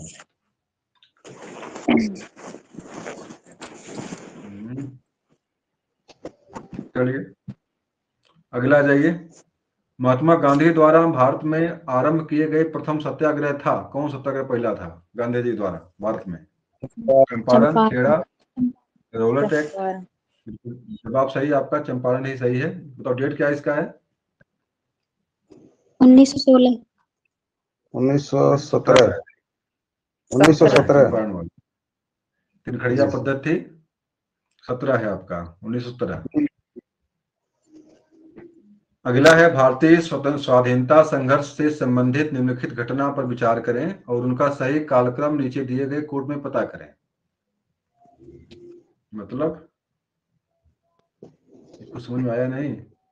चंपारण सत्याग्रह, रोलट सत्याग्रह, गरीब प्रशासन प्रबंध, जलियांवाला बाग, कालक्रम नीचे दिए गए कोड में पता करें। ये प्रश्न ही कुछ गड़बड़ है, यहाँ तो कुछ है ही नहीं, कहाँ से पता करेंगे? चलिए अगला प्रश्न देखिए, 90 वाला देखिए। निम्नलिखित में से किसने कहा कि ब्रिटिश शासन की सबसे अधिक महत्वपूर्ण उपलब्धि भारत का एकीकरण था? किसने कहा था कि मतलब ब्रिटिश शासन की सबसे अधिक महत्वपूर्ण उपलब्धि जो भारत का एकीकरण था? ये किसका लाइन थी? ये के.एम. फड़िकर, एम.एन. श्रीवास्तव, रजनी कोठारी, योगेंद्र सिंह? तो इसका सही जवाब है आपका के.एम. फड़िकर ही जवाब इसका सही है। पड़िक्कर, के.एस. पड़िक्कर ने कहा था कि ब्रिटिश शासन की सबसे अधिक महत्वपूर्ण उपलब्धि भारत का एकीकरण था। अगला प्रश्न आपका है, निम्नलिखित में से कौन सा एक सही सुमेलित नहीं है? इसमें से 3 सही है, ये गलत है, वही सही करना आपको है। बड़ा कर देता हूं, देख लीजिए आप लोग कौन सही करेंगे इसमें, बताइए। भोटिया उत्तर प्रदेश, खासी मेघालय, संथाल झारखंड, टोडा तमिलनाडु। इसमें जनजातियों के बारे में है, इसमें से एक जनजाति सम्मिलित नहीं है। कौन सम्मिलित नहीं है, बता दीजिए। टोडा तमिलनाडु। टोडा जो नहीं, भोटिया उत्तर प्रदेश, भोटिया उत्तर प्रदेश में कहाँ है? उत्तर प्रदेश में भोटिया थारू यूपी में है। नहीं, ये थारू वाला है आपका उत्तर। यही नहीं, भोटिया भोटिया मैची नहीं यूपी से है। खासी जी मेघालय में गारो खासी जयंतियां आप जानते हैं, आप 3 पहाड़ियां हैं और 3 जनजातियां वहां पे रहती हैं। तो गारो खासी जयंतियां कहाँ की हैं? ये आपकी मेघालय की हैं। तो भोटिया आपकी, भोटिया शायद वहां की है, क्या बोलते हैं, एमपी की शायद जनजाति, एमपी की है चाहे उधर की है। और इसका जवाब आपका हमें लग रहा है पहला वाला ही सही है, ए वाला सही है। जी सर, मतलब भोटिया थारू यूपी मैचिंग नहीं है, बाकी उत्तर सारी प्रदेश में मैचिंग है। थारू है। खासी मेघालय की है, संथाल झारखंड की है, टोडा तमिलनाडु की है, मात्र भोटिया यूपी की नहीं है। तो पहला उत्तर वाला इसको प्रदेश के सही थारू, करेंगे आप। थारू। क्या है? थारू। उत्तर प्रदेश में थारू जनजाति। बिल्कुल बिल्कुल। अगला जाइए, निम्नलिखित में से किस पशु का आकलन हड़प्पा संस्कृति की मोहरों में नहीं मिलता?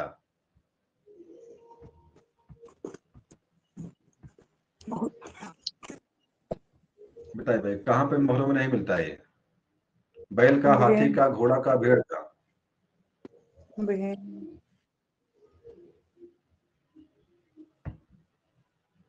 इसका सी वाला सही है, घोड़ा का। घोड़ा। आकलन में जो है घोड़े का नाम जो है उल्लेख वहां पे नहीं मिलता है। अगला प्रश्न देख लीजिए। भारत का सबसे बड़ा हड़प्पन पुरास्थल है आलमगीरपुर, कालीबंगा, लोथल और राखीगढ़ी। जी, कालीबंगा। इसका जवाब है डी वाला, राखीगढ़ी इसका सही है। और 95 नंबर प्रश्न है, इलाहाबाद के अशोक स्तंभ किस शासन के बारे में सूचना प्रदान करता है? चर्चा इस पर हुई थी, वे गुप्त जी काल में सर। चर्चा हमने किया था इस पर। जी, बताइए इसका संबंध चंद्रगुप्त। किससे? इलाहाबाद चंद्रगुप्त प्रथम ने, समुद्रगुप्त से है। हरिशेन ने इसको समुद्र। लिखा है, पर्याप्त प्रशस्त लेख के नाम से प्रसिद्ध है ये। जी का लेखक समुद्रगुप्त है, मतलब समुद्रगुप्त के बारे में चर्चा इसमें है। जी। इलाहाबाद का प्रशस्त लेख या अशोक स्तंभ जो है, इलाहाबाद में अशोक स्तंभ के शासन के बारे में सूचना प्रदान करता है। तो मुख्य रूप से इसका संबंध जो है समुद्रगुप्त से है। नाम अशोक स्तंभ है और समुद्रगुप्त है। बताइए इसके शासन काल का उसी के समुद्रगुप्त। समुद्र इसको बनवाया तो अशोक ने था, लेकिन गुप्त काल ठीक बनवाया अशोक ने था। बाद में इसी पर जो है समुद्रगुप्त की भी कुछ चीजें लिखी गई इस पर है, खोद खोद के लिखा बाद में गया, इसलिए इसको जो है प्रयाग प्रशस्त लेख के नाम से प्रसिद्ध है ये। इसलिए उसको अशोक स्तंभ भी लिखा हुआ है। मतलब इसमें कई मुगलों शासकों के बारे में भी वर्णन उसमें लिखा हुआ है, कई मुगल शासकों के बारे में कुछ कुछ खोद खोद के लिखा गया उस पर। और अशोक के बारे में भी उसमें है, और कुछ जो है अधिकतम चीजें वहां पे जो है क्या बोलते हैं, सिकन क्या नाम है उसका शासक, समुद्रगुप्त के बारे में अधिकतम चीजें वहां पे। हरिशेर ने मुख्य रूप से इसको लिखा है, पर्याप्त प्रशस्त लेख के नाम से प्रसिद्ध है वो। तो परीक्षा में पूछता भी है। आगे आ जाइए। निम्नलिखित में से किसने दिल्ली की सल्तनत की राजधानी के रूप में स्थापित किया था? मतलब दिल्ली राजधानी किसने बनाया था? निम्नलिखित में से किसने दिल्ली की सल्तनत की राजधानी बनाया था? कुतुबुद्दीन ऐबक, इल्तुतमिश, रजिया, मोहम्मद गोरी? कुतुबुद्दीन ऐबक। हमें लग रहा है कि इसमें इल्तुतमिश है भाई, दिखता हूं मैं। इसका बी वाला सही है, इल्तुतमिश है। जी। इल्तुतमिश है। भारत में सर्वप्रथम सांकेतिक मुद्रा का प्रचलन किसने किया था? भाई इसके बारे में चर्चा हुई थी, बता दीजिए फर्दना। सांकेतिक मोहम्मद मुद्रा। बिन तुगलक। मोहम्मद बिन तुगलक। मोहम्मद बिन तुगलक। तुगलक। और 99 प्रश्न नंबर का प्रश्न आपका है, निम्नलिखित में से कौन सुमेलित नहीं है? इसमें कुछ परियोजनाएं हैं, बताना है कौन सा किस नदी से संबंधित नहीं। बताइए, खोजिए, बताइए भाई इसमें से। दुलहस्ती चिनाब, इंदिरा नहर, सतलुज, नागार्जुन यही सागर, नहीं। गोदावरी और उकाई ताप्ती, क्या सही करेंगे इसमें? इंदिरा गांधी नहर, सतलुज। सतलुज से ही निकली, इंदिरा गांधी नहर निकली है। सर। इंदिरा गांधी नहर सतलुज से ही निकली है। ये हाँ, आपकी सबसे नागार्जुन। बड़ी नहर है भारत की सबसे लंबी नहर है इंदिरा गांधी नहर, और पंजाब के सतलज नदी से निकलती है। जी, राजस्थान तक जाती है। राजस्थान सबसे लंबी नहर है इंदिरा गांधी नहर। और हमें लग रहा है कि इसमें नागार्जुन और गोदावरी लिखा है। गोदावरी आपका प्रसिद्ध, गोदावरी कहाँ पड़ती है? महाराष्ट्र में। और नागार्जुन नदी कहाँ बहती है? नागार्जुन सागर कहाँ पे है? ये हमें लग रहा है ये कि सर आपके कृष्णा नदी पे है नागार्जुन सर। आपका जो ये नागार्जुन कर्नाटक उड़ीसा अगल बगल है नागार्जुन। कृष्णा नदी पे है। तो इसका देखिए सी वाला सही यहाँ पे है, वही वाला सही है। नागार्जुन सागर जो गोदावरी नदी पर नहीं है। कृष्णा नदी पे है। नागार्जुन सागर गोदावरी नदी पर नहीं है। और उकाई जो ताप्ती नदी पर ही सही है, दुलहस्ती चिनाब पर है, और इंदिरा गांधी नहर जो सतलुज नदी पर। मतलब इसमें सी वाला ऑप्शन आपका गलत है, ये सम्मिलित नहीं है। अगला प्रश्न आपका है, निम्नलिखित राज्यों में से किसकी सीमा बांग्लादेश से नहीं मिलती है? मणिपुर, मेघालय, मिजोरम, त्रिपुरा। तो बांग्लादेश से कौन मैच नहीं करता है? अभी इस पर चर्चा भी ग्रुप पर हुई थी, गलत हुआ था ये। मेघालय।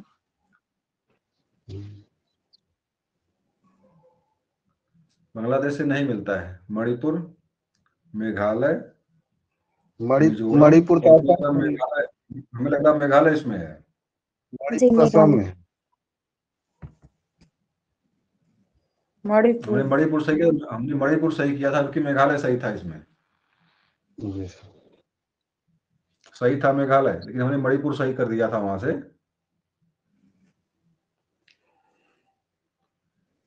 अगला प्रश्न देखिए यहाँ पे आप लोग, भारत के निम्नलिखित राज्यों में से किसमें वनाच्छादित क्षेत्र का प्रतिशत सर्वाधिक है? अरुणाचल, असम, गोवा, मणिपुर। मिजोरम में सर्वाधिक है वन किस इसमें। राज्य में? मिजोरम में। मिजोरम में ऑप्शन। देखिए भाई, जो ऑप्शन है यहाँ पे है, मिजोरम तो है नहीं यहाँ पे। आप मणिपुर को सही करेंगे, यहाँ पे मणिपुर सही है। मणिपुर। ऑप्शन यहाँ पे मणिपुर सही है। अगला प्रश्न आपका है, भारत में चावल के 4 प्रमुख उत्पादक राज्य कौन कौन से हैं चावल के उत्पादन के लिए? आपको अवरोही क्रम में यहाँ से जाना है, घटते क्रम में। बता दीजिए कौन सही करेंगे। पहला वाला पंजाब भाई उत्तर प्रदेश। भाई नंबर 1 तो पश्चिम बंगाल इसमें है। सी वाला, सी वाला, सी वाला। पश्चिम। पश्चिम बंगाल, पंजाब, उत्तर प्रदेश, आंध्र प्रदेश। जवाब देखिए। डी। चलिए सी वाला सही सी। आपका है। जी सर। तो नंबर 1 पश्चिम बंगाल, पंजाब, उत्तर प्रदेश, आंध्र प्रदेश। इसमें सर्वाधिक गन्ना कहाँ पैदा होता है? कर्नाटक में, महाराष्ट्र में, तमिलनाडु में, उत्तर प्रदेश में। उत्तर प्रदेश। उत्तर प्रदेश। प्रदेश। सर्वाधिक गन्ना जो है पैदावार उत्तर भारत में जो है यूपी में होती है, सही है। लेकिन ये भी जानिएगा कि पर क्षेत्र जो है, पर वर्ग की बात करेंगे तो महाराष्ट्र नंबर 1 चला जाता है इसमें। मतलब कम क्षेत्र में अधिक गन्ना पैदा करने वाली बात अगर होती है तो नंबर 1 कौन हो जाता है? महाराष्ट्र। लेकिन अगर मतलब संपूर्ण क्षेत्र की बात करेंगे तो वहां पे नंबर 1 आपका उत्तर प्रदेश हो जाता है। अगला है, निम्नलिखित में से कौन सा एक बंदरगाह कच्छ की घाटी पर स्थित है? कोचीन, हल्दिया, कांडला, तूतीकोरिन। कांडला। कांडला सर, कांडला पूछा था ये। शायद कांडला सही इसका है, सी वाला कांडला। मतलब कच्छ कारण जो है कांडला बंदरगाह है। अभी देखिए ये जो है क्या बोलते हैं, परीक्षा प्रश्न आप लोगों का आया था जो है कि जंगली घोड़, जंगली गधा वाला। जी सर। ये भी जो कच्छ के रण में ही मिलता है। जंगली गधा, जो कई बार चर्चा भी मैंने इस पर किया था जंगली गधे को लेकर के। तो जंगली गधा आपके कच्छ के रण में ही मिलता है। कच्छ का रण मुख्य रूप से कहाँ पर है? गुजरात में। किस राज्य में है? गुजरात गुजरात। में, बिल्कुल सही है। अगला प्रश्न है, निम्नलिखित ज्वालामुखियों में से किसे भूमध्य सागर का प्रकाश स्तंभ कहा जाता है? एटला, एटना, एली, स्ट्राम्बोली, विसुवियन। स्ट्राम्बोली। इसका जवाब इसका जवाब आप स्ट्राम्बोली देंगे। इतना ये जो है कि इटली में है, ये इटली के सिसिली द्वीप पर है ये, और लगभग इसके जी। पूरा भूमध्य सागर जहाँ पे है उसी में लगभग है, उसी में पूरा दिखता है ये। अगला प्रश्न आपका है, कहाँ से आ गया, भूमध्य रेखा, कर्क रेखा और मकर रेखा, ये तीनों किस महाद्वीप से गुजरते हैं? अफ्रीका। अफ्रीका। मतलब किस महाद्वीप से कर्क, मकर और विषुवत तीनों रेखाएं गुजरती हैं? इसका जवाब क्या हो जाएगा आपका? अफ्रीका महाद्वीप। बिल्कुल जवाब सही आपने दिया है। अफ्रीका महाद्वीप से तीनों रेखाएं गुजरती हैं, कर्क, मकर और विषुवत तीनों रेखाएं गुजरती हैं। अगला प्रश्न है, डिस्कवरी इत्यस्य को अर्थम, मतलब डिस्कवरी का अर्थ क्या होता है? अन्वेषणम। अन्वेषणम, उत्पादम, घटकम, आविष्कारकम। अन्वेषणम। तो अन्वेषणम है, डिस्कवरी माने होता है खोजना, जी सर। इन्वेंशन माने क्या होता है? आविष्कार करना, अलग चीज है वो। आविष्कार, इन्वेंशन माने हो गया आविष्कार, देखिए यहाँ हो जाएगा इन्वेंशन, अगर इसकी जगह पर इन्वेंशन होता तो इसका मतलब होता आविष्कार, और डिस्कवरी माने क्या हो गया? अन्वेषण माने खोजना। अगला प्रश्न चलिए आपका ये समाप्त हुआ, 100 प्रश्न आपके समाप्त होते हैं, और आज की क्लास अब यहीं पे समाप्त होती है। सभी लोगों को शुभ रात्रि। सर आपको भी। चलिए धन्यवाद। दुर्गेश जी, कुसुम, प्रेम कुमारी और प्रियंका नूरपुर, सभी लोगों को बहुत बहुत शुभ रात्रि। आप लोग मेहनत से पढ़िए, आगे बढ़िए और नौकरी में आइए सभी लोग।